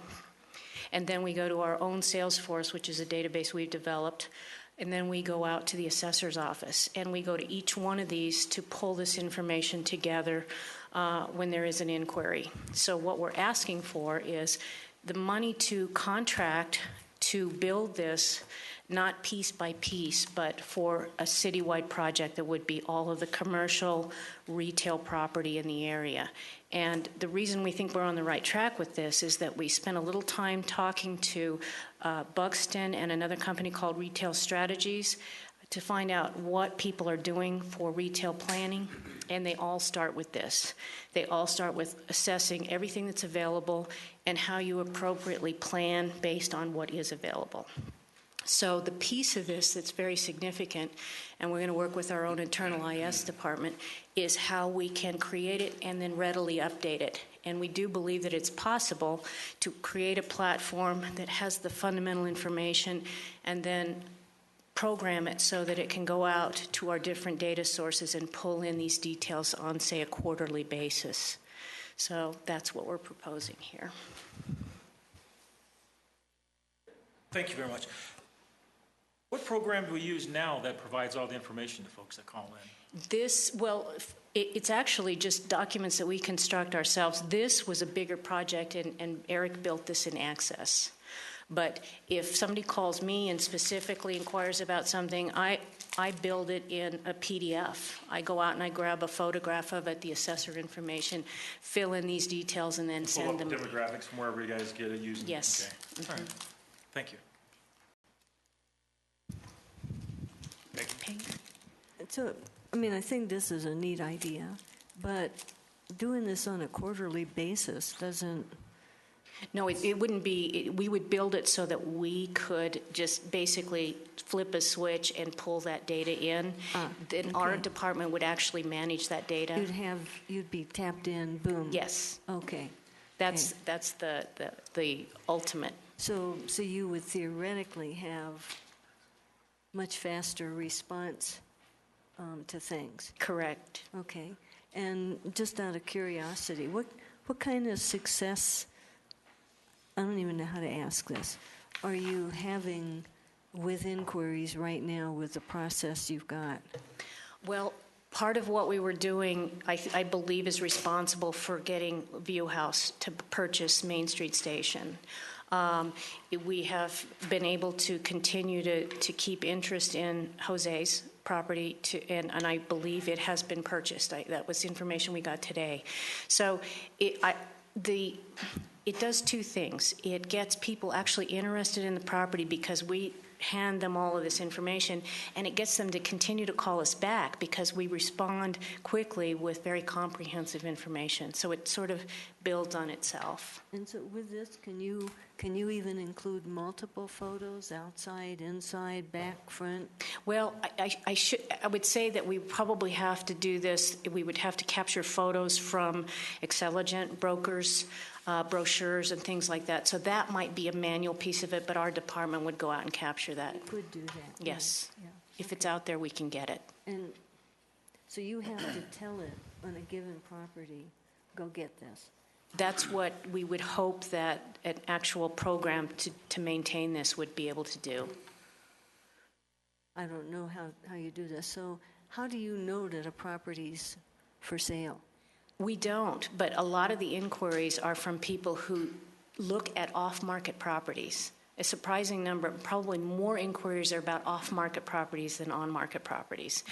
We can go to Excelligent when it's an on-market property, but a lot of people may be looking to assemble more than one contiguous property for a particular kind of development, and this information, we will be able to tell them if it's on the market or off the market, but we can still give them the information, and they can make their own inquiries with the property owner. And is there, because some of these people have them listed or going to list with brokers, so is there a way that you could work with the Realtors Association to get these going? Because they still would get the sale, right? Yes. So, in fact, it helps them. This facilitates. Correct. In fact, that is information that's included. So if we do have, through Excelligent, a designated property representative, then that's part of this information. Because we would certainly rather put them together with the person representing the property than to be in the middle. So can we get a piece of the action? that would be great. Teasing. Denise, question. The prototype's been done for the Main Street properties, but this is, at least the intent is to do all commercial properties in the city. All commercial retail would be the first phase of it. Ultimately, I would love to have all of them available. But retail first, and then part of this is this $30,000 is a discounted price from a company called Retail Strategies who would help us with phase one of this. And they're discounting the price, which is normally $50,000 because of all of this stuff that we can give them ahead of time. And then that would, it's not a contract agreement, but that might lead to subsequent years where they would help us implement a retail plan. This will include the first part of this inventory. They will represent us at various conferences where retailers are, and that will also include a preliminary retail plan that will help us know, what we should be trying to attract to particular kinds of areas in the city. So if we do this, I'm just thinking, because you and I have been at some of the things downtown Denver, is this the kind of thing that potentially we could demo at such things and then maybe get even a little cut of the action otherwise? I think it's conceivable if we did this right that it could be an information sharing effort with other communities. But I'm thinking, though, on behalf of the... Oh, the people selling the property? Yeah. I wouldn't know. I mean on the program. Oh, yeah, I think we could. I think because if we negotiate with another company to do this, we're going to ask that this belongs to us, that it's not their platform. So then we would have the ability to possibly share it and sell it to other communities if that's legally permissible.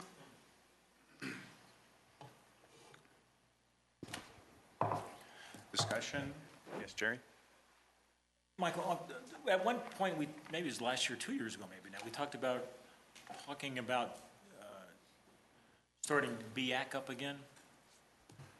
Is that still on our list of things to talk about sometime? It can be, but it is not now. It's not now, because to the board, or to the council, I think everybody knows what BIAC is, the Business Advisory Committee, citizens. That's something that maybe 2-3 years ago, we talked about, do we want to do it again, get that together again? I think if we had it together, a BIAC today, it'd be great to hear from them to see what they would have to say about this stuff. So if we can, I'd like to someday get back to talking about BIAC again. Just, as Bruce would say, just throwing it out there. I mean, one of the pieces that's I consider it to be a pretty good value add is what kinds of businesses may be a good fit for the city, and that piece of it that comes along with it can actually be worth all of the cost of dealing with the implementation. So let me ask them, since he said that, is there a way then in the data to show what kind of profit businesses are, what nearby businesses are making their? We can group information. We can't show individual revenue information, but we can group that information. And we did just that for View House. They wanted to know what our top 4 or 5 restaurants were making, and then we converted it into a square foot price for them. So, yeah, as long as we don't convey any information for individual businesses, we do that for them.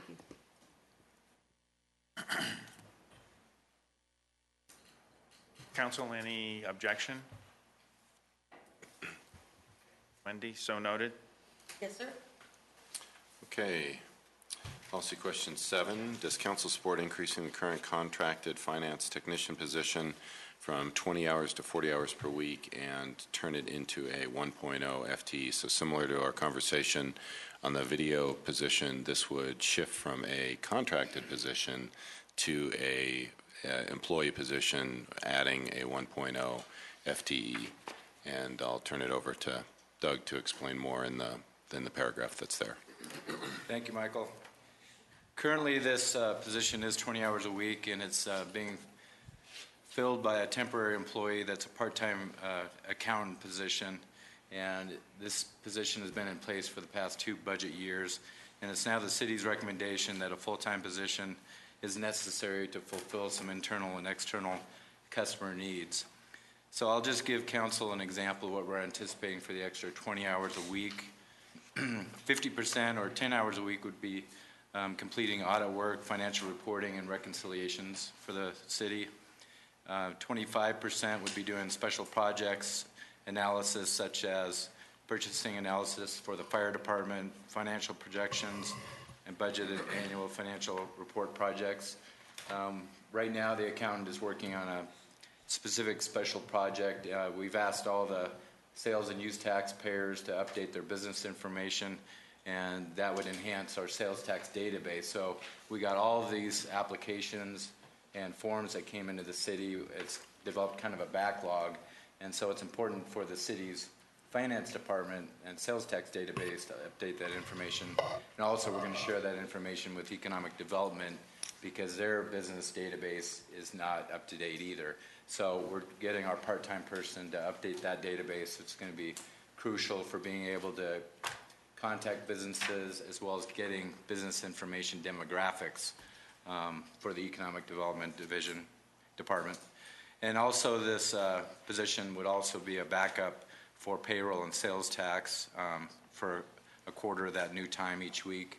Right now we have over 5,000 sales and use tax accounts to maintain all of the returns and process payments, and we have one person that does that. And so this person would provide consistent, vital backup coverage for that position, as well as payroll, which we also have just one person that's in charge of running all the timesheets and processing payroll for the entire city. So, any questions about those extra 20 hours a week that we're requesting? Right. So this amount includes benefits? It does. It does. And what are our benefits? For salaries and benefits, it's the somewhere total. around 20%? It's probably a little bit over 30%. 30%? When you include health care and workers' compensation. What account number is that again? This is in the Finance Department on page 33, and we have an extra line item in the middle of the page for personnel changes. You can see 59,000, and that includes salaries and benefits for that position. Currently, we have 23,000 budgeted under professional services for that temporary worker. So that's where we get the $36,000 change from budget to budget. So the 36 is also benefits, you said? 36 is part of the 59,000, so 59,000 is the total. 59 is the total amount. For salaries and benefits Gotcha. for that position. Gotcha, thank you. Yep. Doug, if we increased the city's business personal property tax exemption, which would increase or possibly eliminate some of our audit needed on that side, is there any savings that can occur with that? Any savings related to what? Time? No. We don't pick that up, we just decrease the annoyance that we cause to the businesses? Well, the counties remit the property taxes to us. There may be a few less payments. We're actually doing some analysis on that right now to see how much business personal property tax we get. It's about $222,000 a year. But I don't have a numerical count as to how many businesses that includes. So it's hard for me to say. Are you talking about the effective staff time? All.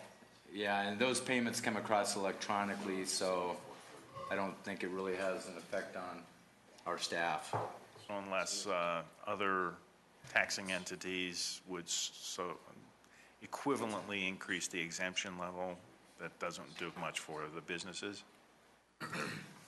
Yeah, and it could be a very good idea. I'm not sure, I think they're trying to incentivize businesses to uproot in Littleton. It might be worthwhile.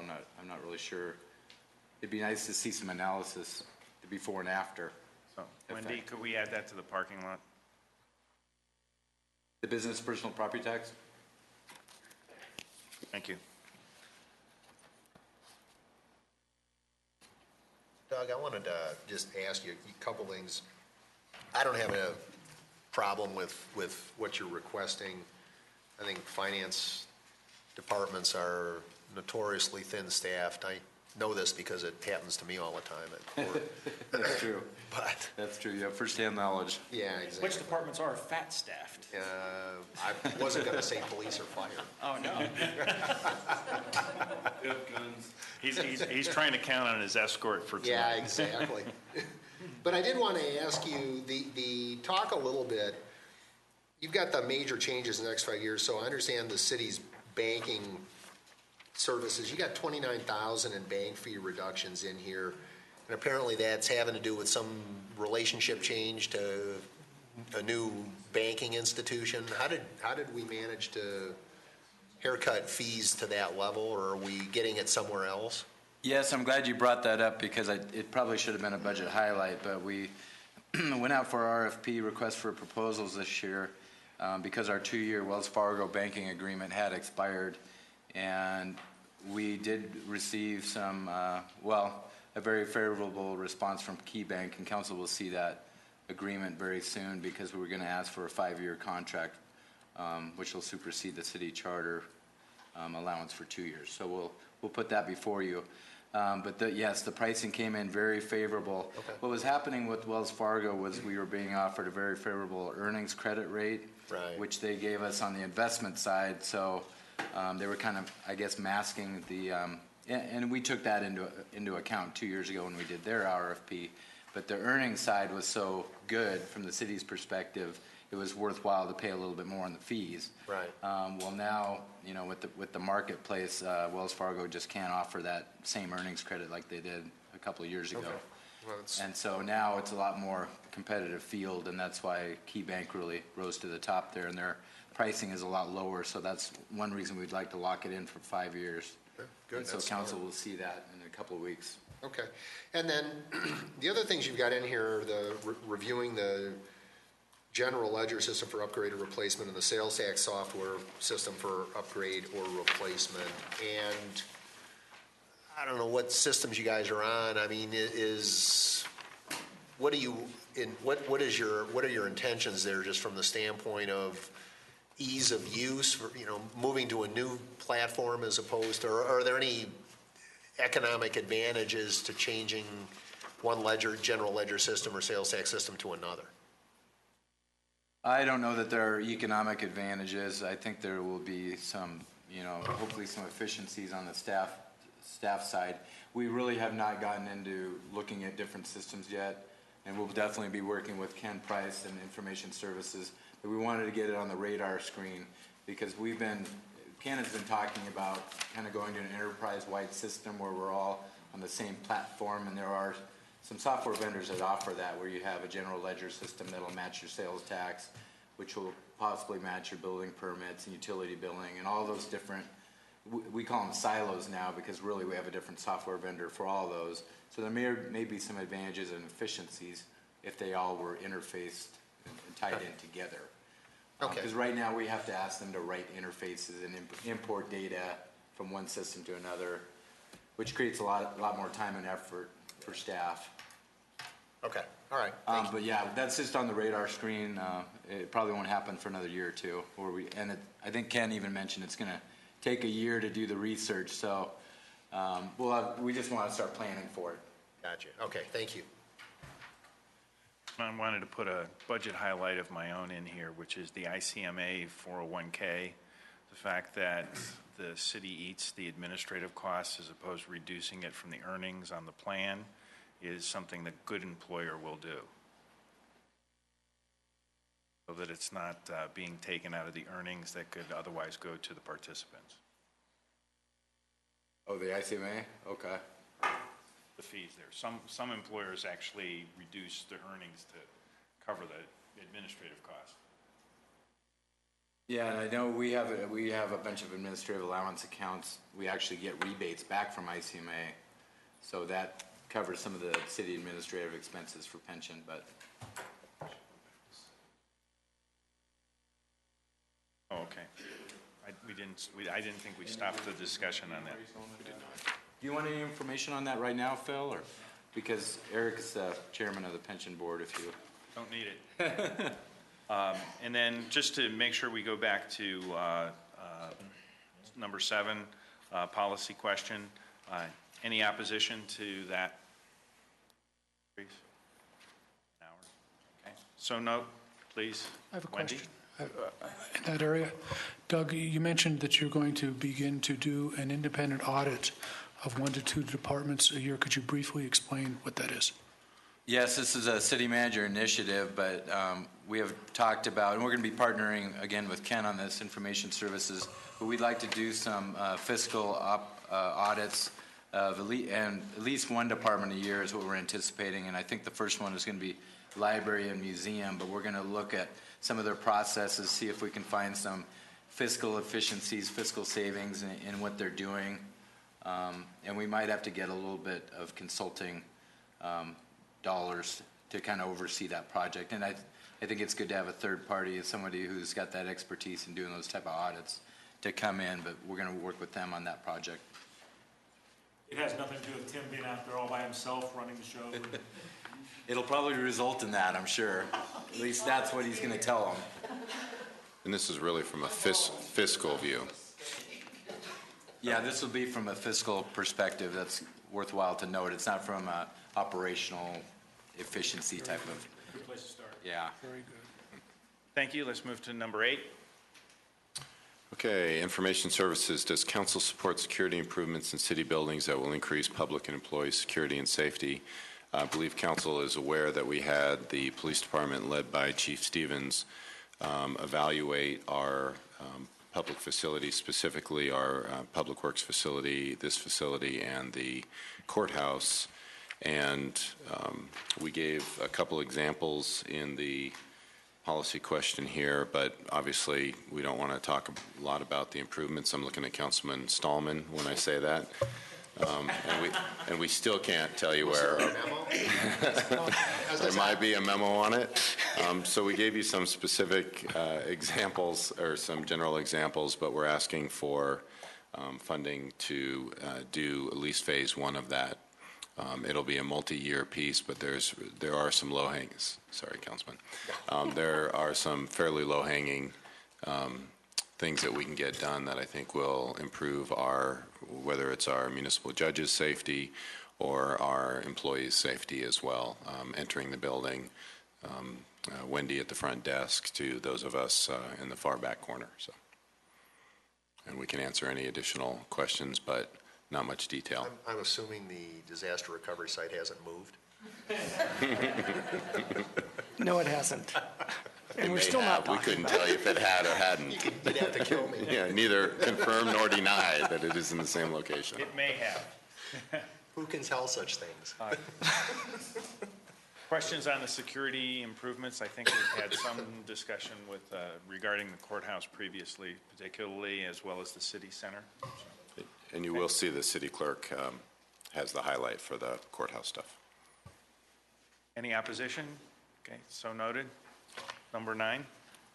So number 9 is the staff had a fair amount of discussion between looking at a contract for GIS services to having an in-house staff person for this. And similar to the conversation that Councilman Beckman and Cole brought up related to expansion of costs, what we have proposed, I will tell you, is probably significantly more than $50,000 at the end of the day. But it was a little bit of a number that we felt was palatable to move some stuff forward. And the basic issue here is that we have one primary GIS person who works in economic development and has, for the most part, a full-time job, and he is able to help out as things slow down and pick up. But this list that Ken has put together is an example. It is not a comprehensive list of the requests that came to him when he made an inquiry to all the departments of what would you like to see from a GIS position. Some of them are more one-time, some of them are ongoing activities, but we really felt like it was prudent to start with a contract approach to it and get some of these things handled, get some of the work started, and then ultimately we may want to come back to you if we feel like that it's ongoing and ask for a full FTE, see where revenues go. We may want to expand the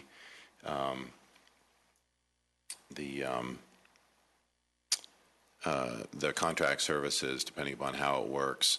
Some of that, again, depends upon the workload within the economic development staff. But these are things that are high priority items for the different departments that have made the request. Ken, anything else to add on that? No, I think that sums it up well. This is account 7430? Yes, professional consulting, yes. Bruce? You got the laundry list of examples here, and I mean, is the majority of this trying to digitize a lot of the stuff that we currently have that is in a non-digital?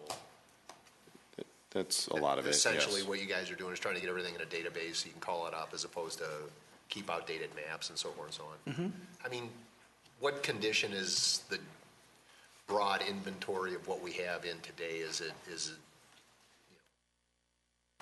horrible, not so bad, pretty good, could use some improvements? I mean, where on a spectrum or a scale would you call it? Well, I'm going to look at Charlie. Probably a lot of paper and individual files and stuff at this point, not a lot of stuff digitized. And I really think it's all over the board. You know, we have departments that have moved to Laserfish fairly early. We've got a lot that's in process. We've got a lot of stuff that hasn't been GPSed, so it's not in an electronic form right now. So a lot of what Public Works is doing is going out and GPSing different locations, and we'll get that in. There's just a transition in the type of technology that land use applications come in, and our database can't keep up with. They don't match up with a land use developer's application who might use 3D software and want to match with our baseline maps. Is there such a thing as industry standard for that kind of thing that we should be lining out with other entities? Each one of these has a unique answer to that question. I mean, some of this is just getting it scanned in, getting it into Laserfish so that it's accessible. Some of it's some of the other examples I gave you.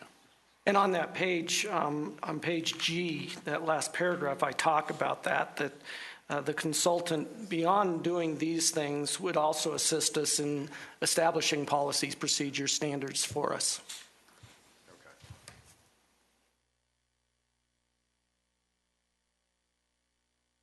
This is minor, but let's see.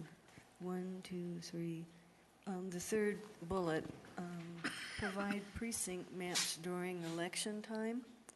Why wouldn't we have those available all the time so when people move to the city, they'd know what precinct they're in, and they'd know who their district representative is? We do. No, Through the city clerk's office, we do have those available. no, but it says here, provide them during election time. So I'm saying they should be provided all the time. It's just a matter of- And this is our start because we didn't think the resource was sufficient. So we're starting slow and Okay. And moving then them the on. crime mapping, I thought we already could do that.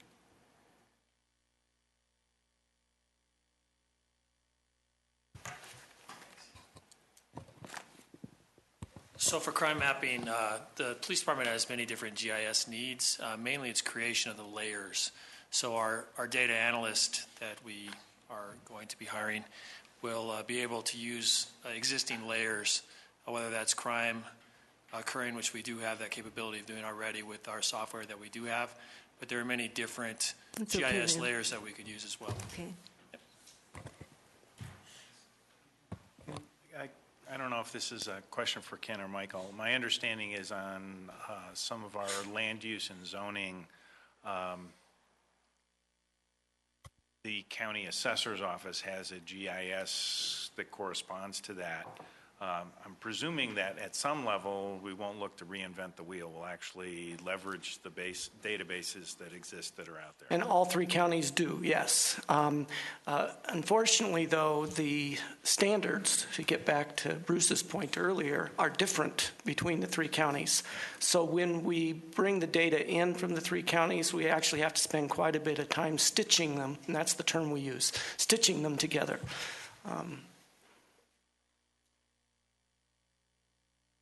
Council, sentiment? Okay, go. You got it, Wendy.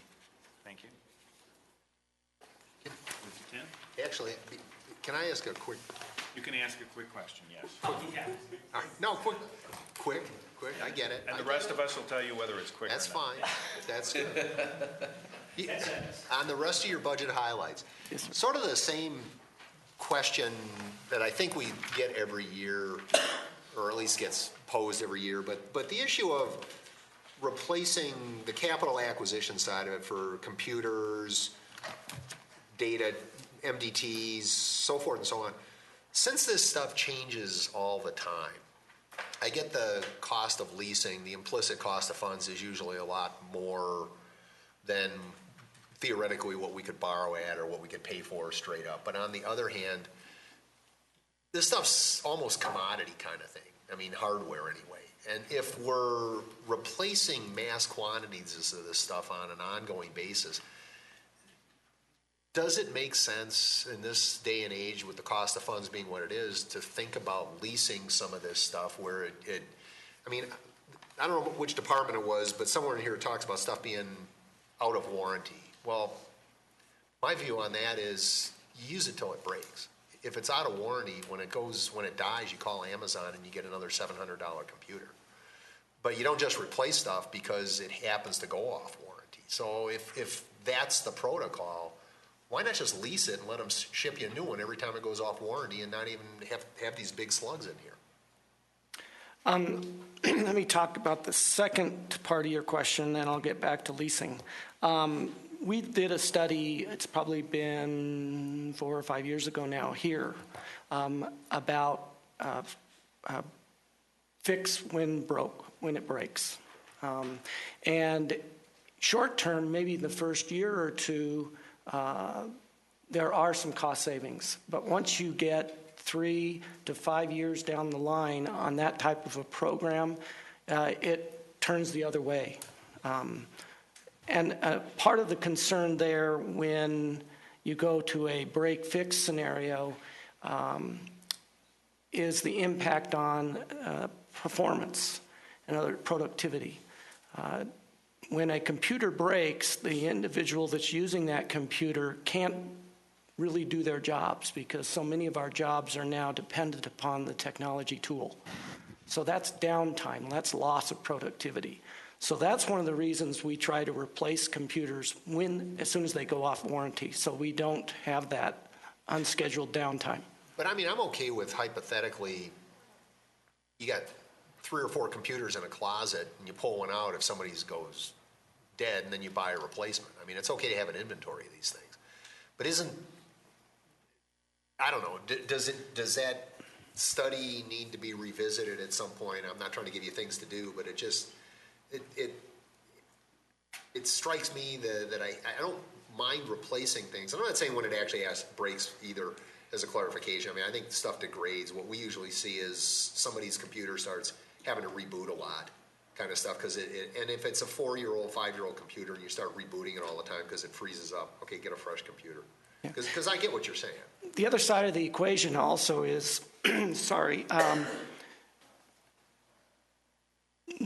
software or software gets upgraded all the time, those types of things, and the technology specifications for those new versions are greater than the technology that's sitting on that person's desk. So we have to replace it in order for the computer to continue to maintain its performance level. So there are a variety of things there, and I guess what I'm saying is that I don't feel comfortable not replacing a computer at the end of its warranty. Well, if you're going to do that, though, then why not lease them? And I haven't had experience doing leasing here, but at my previous job, we did look at leasing, and we actually did 1 year of leasing. I think the costs outweigh the benefits there. What we ended up doing, and this was at a community college here in town, we replaced the entire fleet of computers that 1 year rather than doing a 4-year rollout, which is what we do now. We have a 4-year replacement cycle. And that was really expensive. And then when you looked 4 years down the road, guess what you had to do again? Replace all the computers again.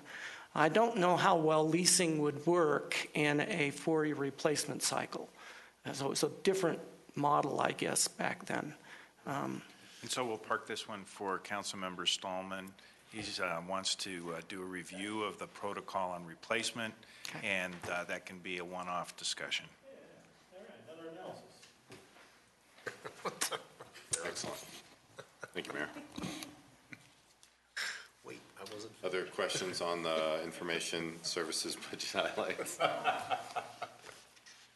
Okay, on the city clerk budget highlight, I mentioned earlier in part of council's support of the security upgrades, the municipal court is included in that, and you are all aware that the municipal court sits under the city clerk. In human resources, there are also no policy questions, but there's a couple budget highlights in there. Questions on those? Okay. And then in police, there is also no policy questions. There is you want to go back? If I may, to the budget. Budget highlights. For human resource? Human resource. Yes, sir. Third sentence, first bullet. Do the funds unspent go back to the general fund? Is that where Correct. That it? Great. In the budget highlights for the policy question, I think Councilman Beckman had asked about the commander position. And the conversation there's actually 2 positions that the chief wants. And we had conversation about whether or not that first position should be a new FTE request this year and a shifting of that commander position happening next year or vice versa. And as obviously what's presented before you was a decision that the commander position transferred to the data analyst would happen this year. reduction, obviously, between this commander position and the data analyst, and that we will be coming to you in 2016 for another FTE that he has requested. So there was a broader conversation about the overall structure of the hierarchy within the police department that Chief Stevens is looking at. So, Chief, anything to, and I'm trying to preempt a little bit on if I hit what you were going to ask, Councilman Beckman. No, I think you covered. Okay. Yeah, I just want to comment.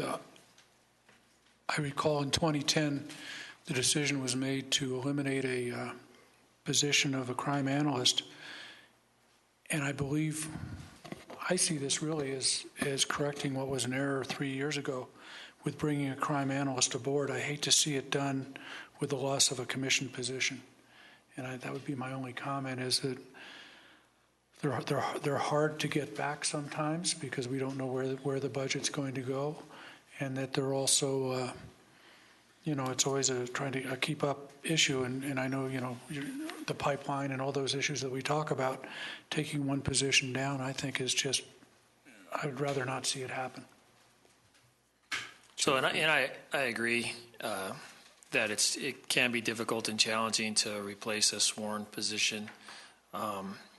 The position that we are restructuring, basically, in my opinion, having reviewed the operations of the police department for over a year now, is a position we've held vacant my entire time there. Our commander's position has been vacant. We have had significant vacancy savings, obviously, in our budget.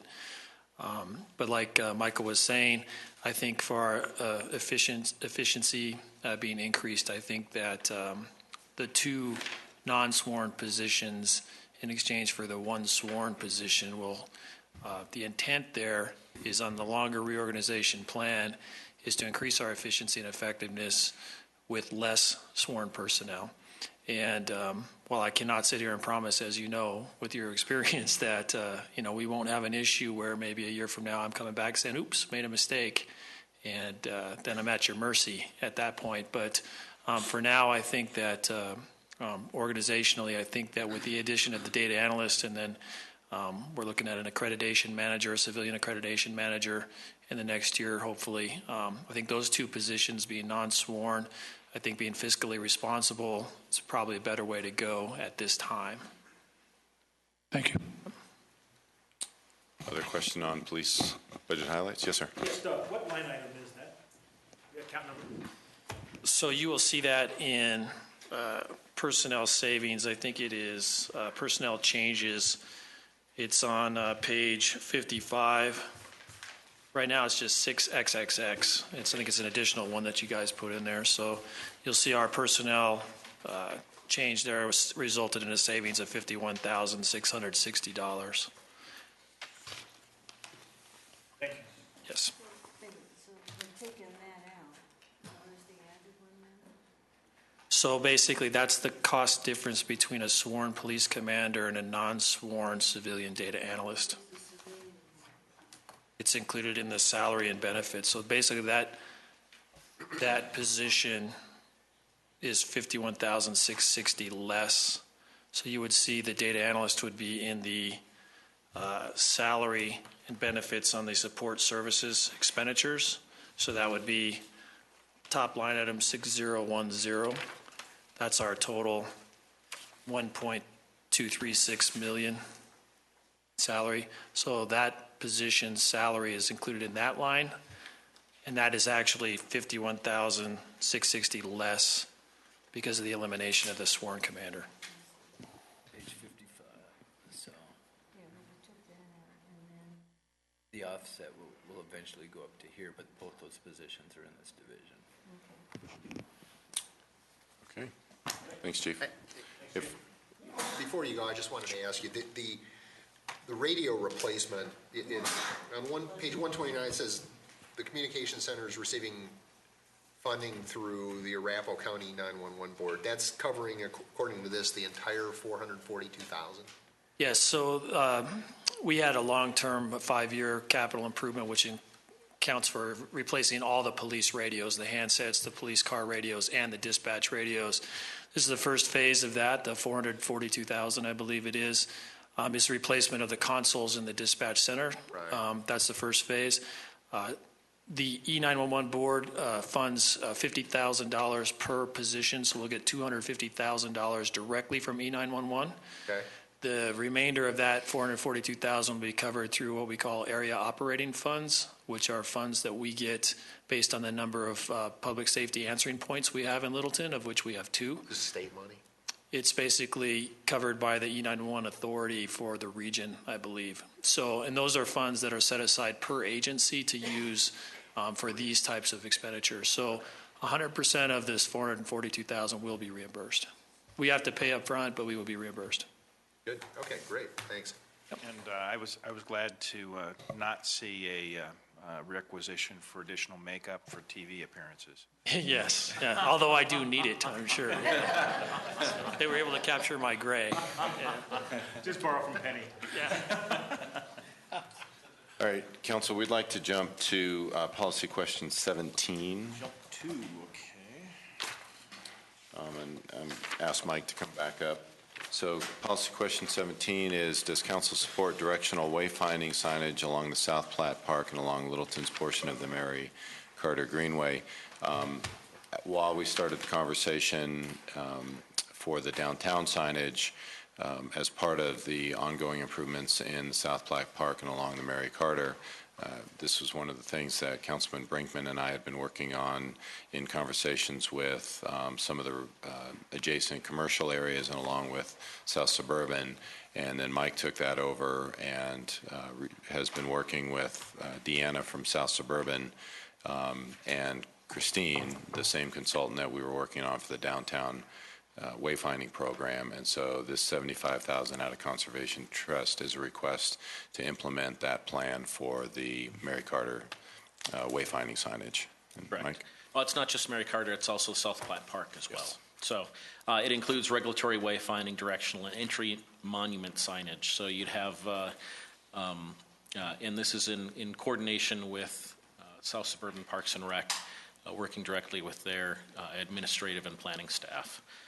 The goal is to, what the consultant has already done is inventoried existing conditions.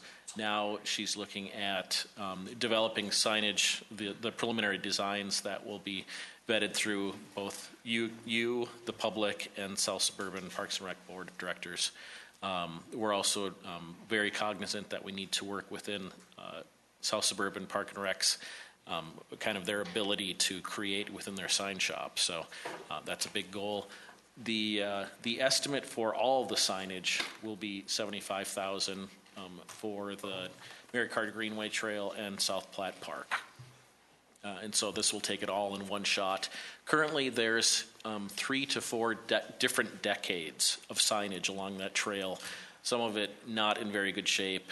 The consultant has called it a how not to do directional signage for trails, and so this is hoping to both eliminate existing signage that's there, eliminate and consolidate, modernize it, make it cool and hip, and also make sure it's directional in that you actually are able to get to where you want to go. It's pointing both to downtown, it's pointing to the trail connections, it's pointing to places where you can get a coffee or your bike fixed or something like that. So it's really trying to address what isn't being addressed now in the trail system.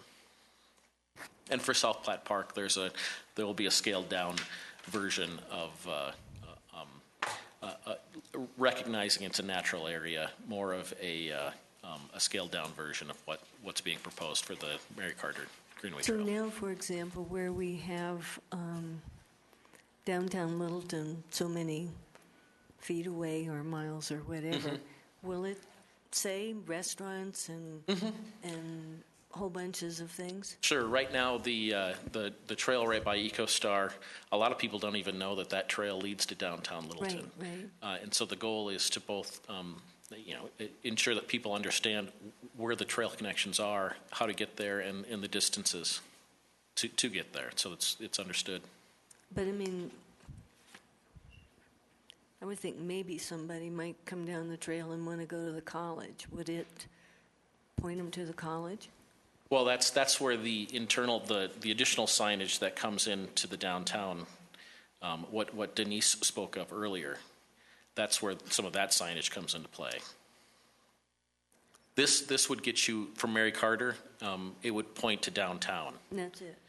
And it will likely use universal displays, so a cup of coffee, fork and knife kind of thing, rather than names of businesses or other establishments. I think that's too bad. Because if people are looking for the college, if for some reason, I'm just using them as an example, if they're going to an event at the college and we're encouraging pedestrian and bicycle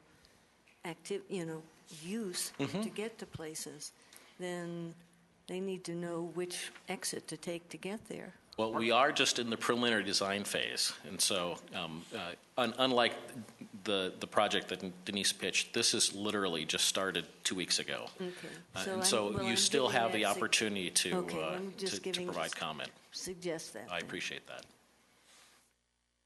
Questions? Just this one. Mike, any chance we could then begin to work up some of the trails? Since this is a Littleton project, I just think that's a great idea to be able to help people get around a little bit without overwhelming the trail with signs. And that's in talking to South Suburban staff, it's exactly what they want to do. And in some instances along the High Line, they've started this process already. But that's one of their goals, is to improve and modernize their signage all throughout their system. They just have to balance it with budget. Mike, one of the things you mentioned is using South Suburban Sign Shop for the actual construction of the signs. Within the $75,000, how much of it is actual sign construction, or is it materials, or is it consulting for the design? This would actually construct and install all the signage that's being proposed for South Platte Park and the Mary Carter Greenway Trail. How it breaks out, this is the initial estimate that's provided by the consultant, because it's a project that's not yet complete. But this is her best estimate on what the cost would be. Thank you. Council? Did I hear included installation, is that what you said? Correct. Okay. Construction and installation. Any opposition? Please note, Wendy. Thank you. Policy question 18 is, does council support providing $20,000 in administrative costs to the South Suburban Park Foundation for marketing, mailings, printing? This goes hand in hand with policy question 19, which is also from the South Suburban Park Foundation, for a a grove along the Mary Carter Greenway Trail. Staff has been concerned about these. I think a couple of council members, these two requests have come in annually, probably for years and years. The overriding concern that the staff has is that the vast majority of this funding is the majority of the funding for the South Suburban Park Foundation.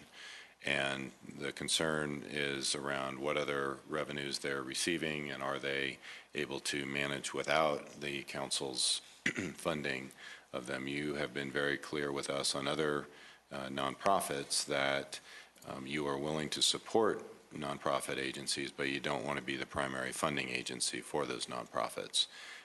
If council were to look at these two, both together and separately, we would suggest that the administrative support may be a good place to go, looking at the overall expenditures within the open space fund and the relative benefit that the community gets from the public funds being spent on a grove. Identifying who has provided funding and who has participated in this is not necessarily the best use of the limited revenues or limited monies that we have in the open space fund. So we'd be more supportive as staff on the $20,000 than on the $100,000, or at least requiring some type of match on the $100,000 component of it. The $20,000 really is probably the majority of what they get for actually staying afloat, and from an administrative standpoint, paying any staff that they may have, or as you can see, for marketing, mailings, and printings. So I kind of merge those two together.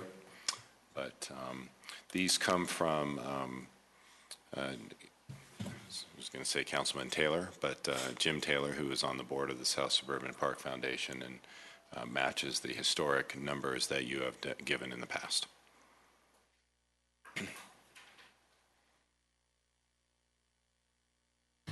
Discussion, council? Just as an organization, I'm very supportive of what South Suburban Park Foundation does, but I am in agreement with the way the city managers describe these. I really do think that that 100,000 is just out of place for what we have as a city and for what our goals are. It just doesn't rise to the top. But the $20,000 administrative, it does keep them going, but I'd rather see it move to the other list, really, and taken out of any perception that it's an operational necessity for us. Yeah, the one exception on this in that part of the discussion is this can actually be taken from the open space fund as opposed to the general fund. Well, I don't have an objection to taking it from the open space fund, honestly, because I think we get evaluated back from them, but it's just It is awkward. essentially a grant application. That's awkward. As a middle ground, it sounds like the possibility is to include 18 as an element of the open space fund, and at least at this point in time, not to include 19. And if they would so desire, they can come back with an application at a later date from our open space, showing some level of matching or other contribution that's coming. I'm going to, okay, one no, one yes. What's the question? Yes on 18, no on 19? I'm no on both. No on both? Yeah, I agree. No on both? As a compromise, did I correctly understand, Michael, that one option would be to reclassify that to go on here, or did I misunderstand that? Ultimately, that's what we were recommending. It did not come in that way this year. It came in the way that it has historically come in, but ultimately the recommendation is have them go through the grant process. What the mayor was saying is that it's a little different because there's not a lot of trade-off because it's coming out of the open space fund. I'm concerned primarily, well, I think a lot of you obviously are concerned because when you look at the open space fund balance, we've got a lot on the plate. But they should come through as standard, as opposed to looking, as Councilman Beckman said, it's an operational budget line item. To be more specific, if I may, then I'm a no on both. However, I could be persuaded to reclassify 18 only onto, I guess, what's going to be tomorrow's discussion with grants. And for this year, I think you can just say, if you're supportive of it in that capacity, you can say yes tonight. We'll ensure that next year it comes through the appropriate process, and it will show up on that next year. It's a little silly to move it now because you've got it sitting before you right now. All right, well, I'm a no then. We'll wait till next year. Okay. So you're a no Correct. on both? Correct. Councilmember Beckman?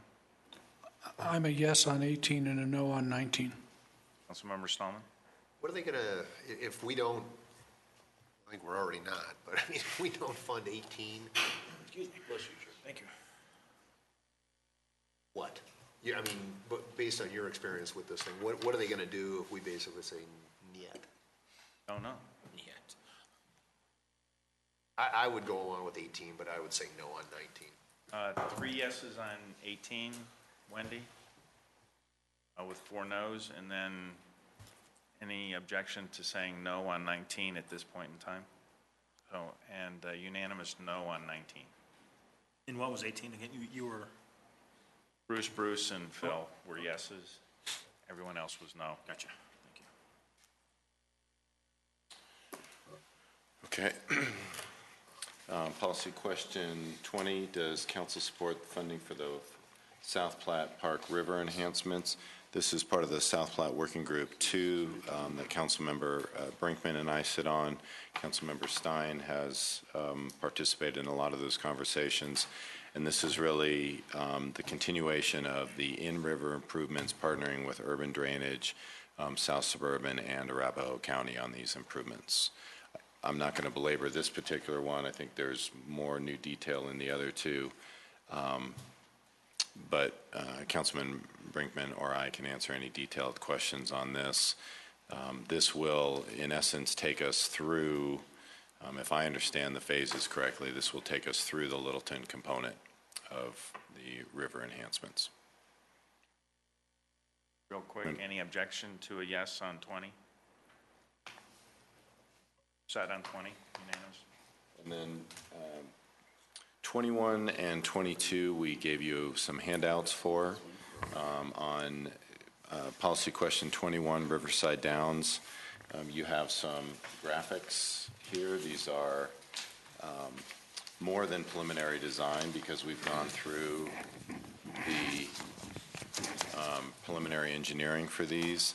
The $900,000 is an estimate by DHM Design Build, who has been working with Councilman Brinkman and I.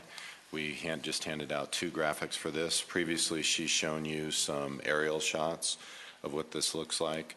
We've continued to meet with South Suburban, Arapahoe County, DHM, and obviously Councilman Stein and Brinkman to do these projects. We anticipate that the cost is $900,000 on our part, and we would go for matching grants from Arapahoe County. This one does not have match from or participation from South Suburban, other than they would be responsible for the ongoing maintenance of this. Councilman Brinkman, anything that you would like to add on to that one? So, and there's a partnership with the nonprofit, or I'm sorry, the business owner of Riverside Downs. Some of this is actually done on their property, and they have agreed to participate both in allowance of the construction and assistance in the ongoing maintenance. Is that what you're going to add, Councilman Stein? Yeah, I'm just curious, because I wasn't privy to those conversations, but is there a financial component to their participation as well, or merely just accommodating our design? I think at this point, it's primarily the accommodating the design, possibly some construction dollars, but nothing that firm that I could give you a number for. And then again, participation in the ongoing maintenance. Is that accurate to your knowledge, Debbie? From Riverside Down owners? I think that we expect there to be a financial component. Yeah, I just don't know what that number looks like. And this is open space money, obviously. Yeah, I have kind of just this outstanding question on comments around the lighting and how that's going to be addressed or not addressed, or make sure it's downward facing. Has there been much discussion on that as this has moved forward? The discussion's essentially been that it is more for safety, trail safety. We expect there to be a fair amount of dusk and evening activity there. The lighting is designed to be above the Mary Carter, so it would not be lighting Mary Carter, so it's up on the area where we're expecting seating and those types of things. This is the one that we saw this not too long ago. Mm-hmm. So it's not impinging on the aquarium life kind of? Yeah. No. piece? No. Okay, got it. That's, yeah, I'm just checking this out, but yeah, that's Okay, right. again, this is an allocation from our open space fund. Any objections on the part of council? Unanimous? And we did, 21 and 22? Well, that was just 21. Okay. And we do state in the policy question that if we are not successful in the grant, although we have every reason to believe we will be, that we will return to council. All right, policy question 22. This one is not quite as far along in the process. We do anticipate that we will be through the engineering work by the end of the year. That's ongoing right now. We just had a meeting either last week or week before with that same group that I mentioned on the Riverside Downs. In fact, we talked about both projects in here. There's 3 graphics that we have for this. The basic premise is that with the opening of Breckenridge Brewery and the light that's going to be at this location is there's going to be a lot more traffic down in this area. There's going to be a lot more acknowledgement and awareness of Reynolds Landing, and so everything from parking space improvements to greater connectivity with the river and really pulling people in a safe way from that parking lot, crossing it down and creating a lot more amenities and tie-in with the river, pulling the bank back, creating some play areas in there, places where families can come, and there's plenty of examples in here, but kind of play in a safe way in the river.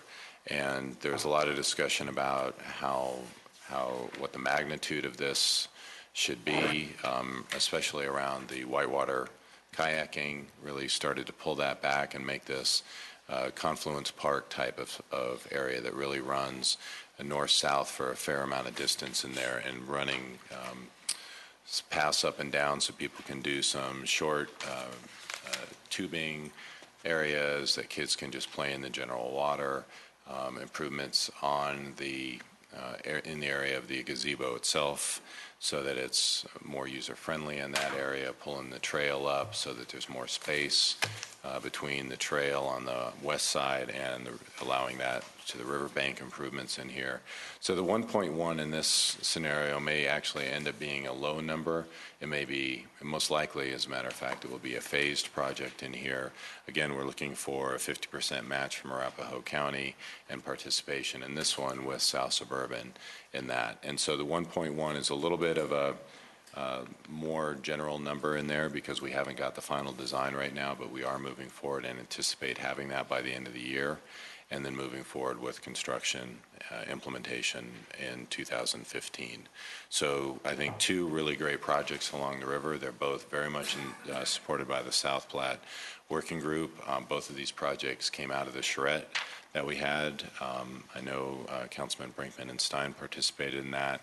We had all of our partners along the river participated in that, and these were 2 high priorities from within the City of Littleton boundaries for that. So good projects that we very much support, and they are significant expenditures out of our open space fund. However, that's what the open space fund is for.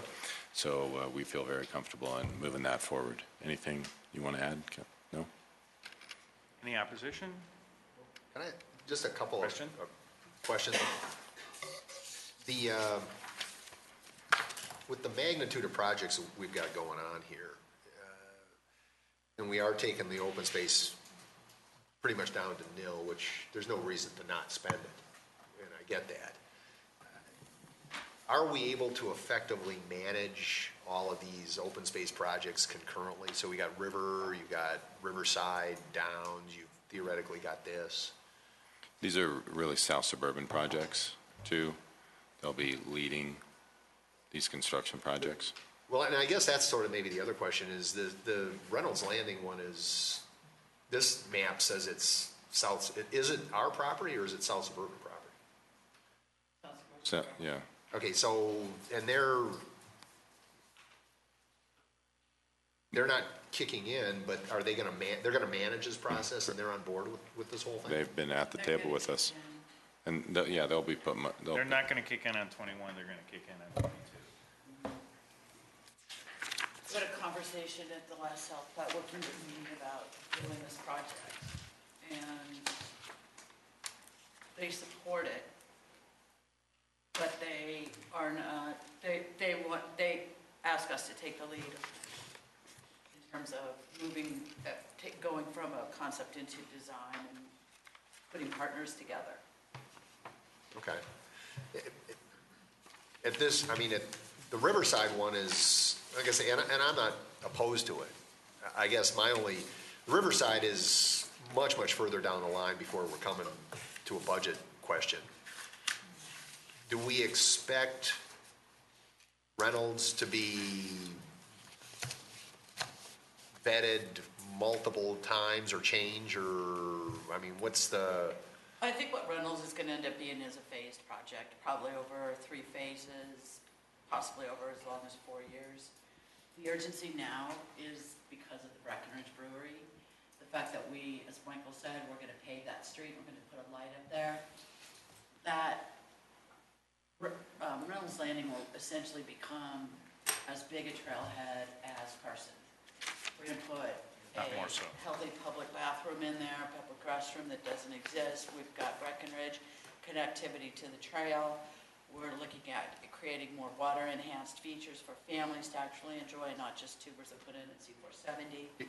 We're looking at really, there's a lake over there, creating more accessibility to that lake, creating more handicap accessibility out there, bringing in partners like urban drainage and flood control. We can bring in the fishing partners. So there's a lot of partners that we can bring in this.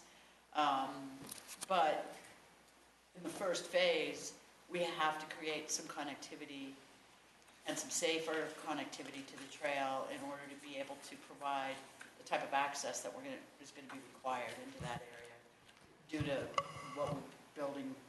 No, and I understand, that part of it makes a lot of sense, but I mean, if we start this, what is the million gets us, how far down the road to the total? I think the million will get us almost everything except the river work. The river work. So the pavilion, the outhouse, the Hopefully a larger parking lot, the Yeah. improved trails. connectivity to Bragg. Okay, because I mean, once we get to this point, then next year, there's not a lot of open space money left. Well, we'll get more share back money. Yeah, And this no, money I- is all going to be leveraged. But even that's, what do we get a year on that is roughly, 700 to 800,000. Yeah, And we yeah. can get some grants too. I think with the Yeah, we're grants this year, we're at 1.2. Yeah, and we're still asking for a 50% match on this one, so we really, 50% from Arapahoe County, Yeah. urban Does that- drainage could throw in, and South Suburban. does that mean our net then would end up being 550 instead of? no, What it we're, means is more project. I mean, there'd be 2.2. yeah, 2.2, yeah. Okay. You get the Yeah. river work. And it's really probably closer to 2.8, but we brought it to 1.1, just where we were in the process. Okay. Other questions, discussion? Any opposition? Good on 22. All right, before I get to 23, Councilman Stallman mentioned that we, and Doug can help me with the specific numbers, but in the, we can end after this one. We did receive a check from the, can't remember the name of the fund, for about $500,000. That's the pre-impact fee fund, and so the Public Facilities Fund. So we will be shifting some of the open space dollars into spending that fund down. This was from Littleton Commons, which was pre-impact fee.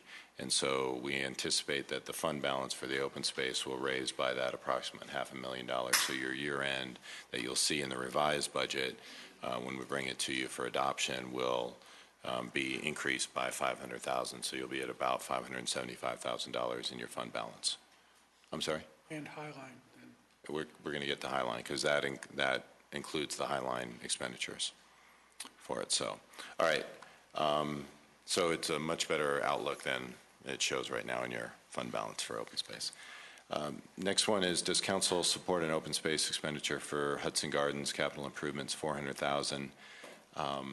This was the one that Rich Meredith came and made a presentation to you for. We support this. I can tell you that Councilman Brinkman and I have talked about looking for some type of match from South Suburban. I think in our conversations that she and I had, neither one of us want to be the sole funding source for the 10-year improvements of Hudson Gardens, and that they really need to, through South Suburban, which owns them, pony up a match.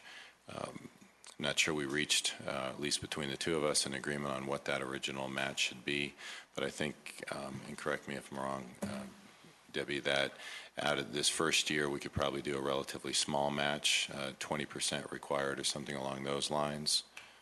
Higher. You can say higher if it was higher, but really, yeah, correct. But that we wanted to see South Suburban And it doesn't have to be South Suburban. They just have to be able to get some matching dollars somehow so that City of Littleton is not the sole funder of the improvements at Hudson Gardens. Well, I think one of the values of that open space fund is that we're able to leverage that money. And we've been able to leverage almost everything we've spent out of there, our substantive amounts, by half, by double plus. And without having done that, we would have less than half of what we have been able to get done. So I believe that the value of that money is in its ability to be leveraged and doubled or even bigger. That 400,000's been hanging around Hudson Gardens, and they came and this idea and that idea, and we said, no, come back with better. And they just, I get it, somebody said, here's $400,000, and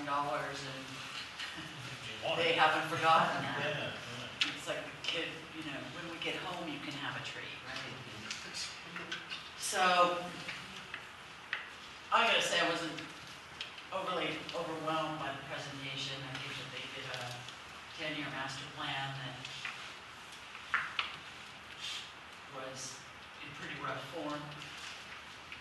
I'm concerned that there were no more details on budget than we got. I don't have any idea how much that plan is going to cost. Rich said, well, we'll be back for more from you guys. And my concern with the 400,000 and going into phase one is that was, I think, total was over $550,000 phase. So where's the other 150 plus coming from? And I would just suggest that if we're going to give them this money, that I'd like to know where, I think they should match it with half. I think they should match it with 200,000. And then going forward, we let them know that money out of our open space that we would, we're looking at least matching funds in order to be able to execute, in order to be able to get the grants, essentially, to get the gift. Because we can use that money somewhere else and double it. It can turn into $1 million somewhere else in open space spending. So that's kind of, I don't know if that's where you were headed or what you wanted me to say, but Yep. That's kind of my thinking on that. It's not that I don't want to support Hudson Gardens, and I think that they are values to our community. I just feel as though that's not what this money is about. So. Randy? I kind of agree. Well, no, I do agree. Maybe I could provide related but alternate proposals. Because I agree with Councilmember Brinkman that we've been doing a great job of leveraging our open space dollars and doing, 2 times up, 3 times up. And even in the best case scenario, the proposal that I thought I heard from South Suburban was that we would offer 400 and that they would come up with, my recollection was between 135 and 185. I don't remember the numbers, 535 to 585. So let's just call it 585. So that's just under the $200,000 that she was referencing. So I think one way, perhaps it's a little bit more hardline, would be to say, you know what, we are going to pledge, we're going to commit this money so that you can go to your prospective donors that they referenced, saying Littleton has already pledged 400, but we've got to raise this other roughly 200 in order to pry it out of their hands, if you will, which might be a little bit hard-hearted, but I think that's not completely unreasonable. The other thing that I would say is that maybe a more relaxed version of that would be to say, well, we're going to give you the 400, okay? But you referenced in this sort of mysterious way that you had access to some other funding, whoever that was, and we didn't hear any of that. But before you come to us the next time around, for the next 400 or the next 40 or whatever it is, we really are gonna wanna make sure that you were good custodians of our investment and really did what you said you were gonna do. So it's a matter of the releasing the funds versus not, and I think I'd be comfortable with either of those. Other comments, thoughts, Bruce? I understand Deb's point, and there's a bit of a value judgment at some level in here. I think we're well served by doing everything we're doing on the river, but I think Hudson plays a part of that because it's sort of a key part of the entertainment venue and certainly more connectivity and with Breck coming in and so forth and so on. So I think there's advantages. To the extent that we have been talking about the 400 for several years, it may not be necessarily the best plan. I kind of think they messed around for a long time trying to, messed is the wrong word, but they had a master plan in development and then got cross-threaded with their consultant and then went back to the drawing board and started over. And so I think there's been some externalities involved with the whole thing. I personally don't have a lot of heartburn with saying, fine, we're in for 400. We said we'd be in for 400. You came back with a plan. But to Randy's point, I think, anything else, we expect you're going to need more to get phase one going or to finish phase one. And, King Zach's point forward, we may get in for more, but we're going to expect, the same protocol we see on everything else, which they're familiar with because South Suburban's involved, which is, there's needs to be some sort of a match, whether it's 50% or whatever the number is. So I'd be okay with that. I agree with what's being said.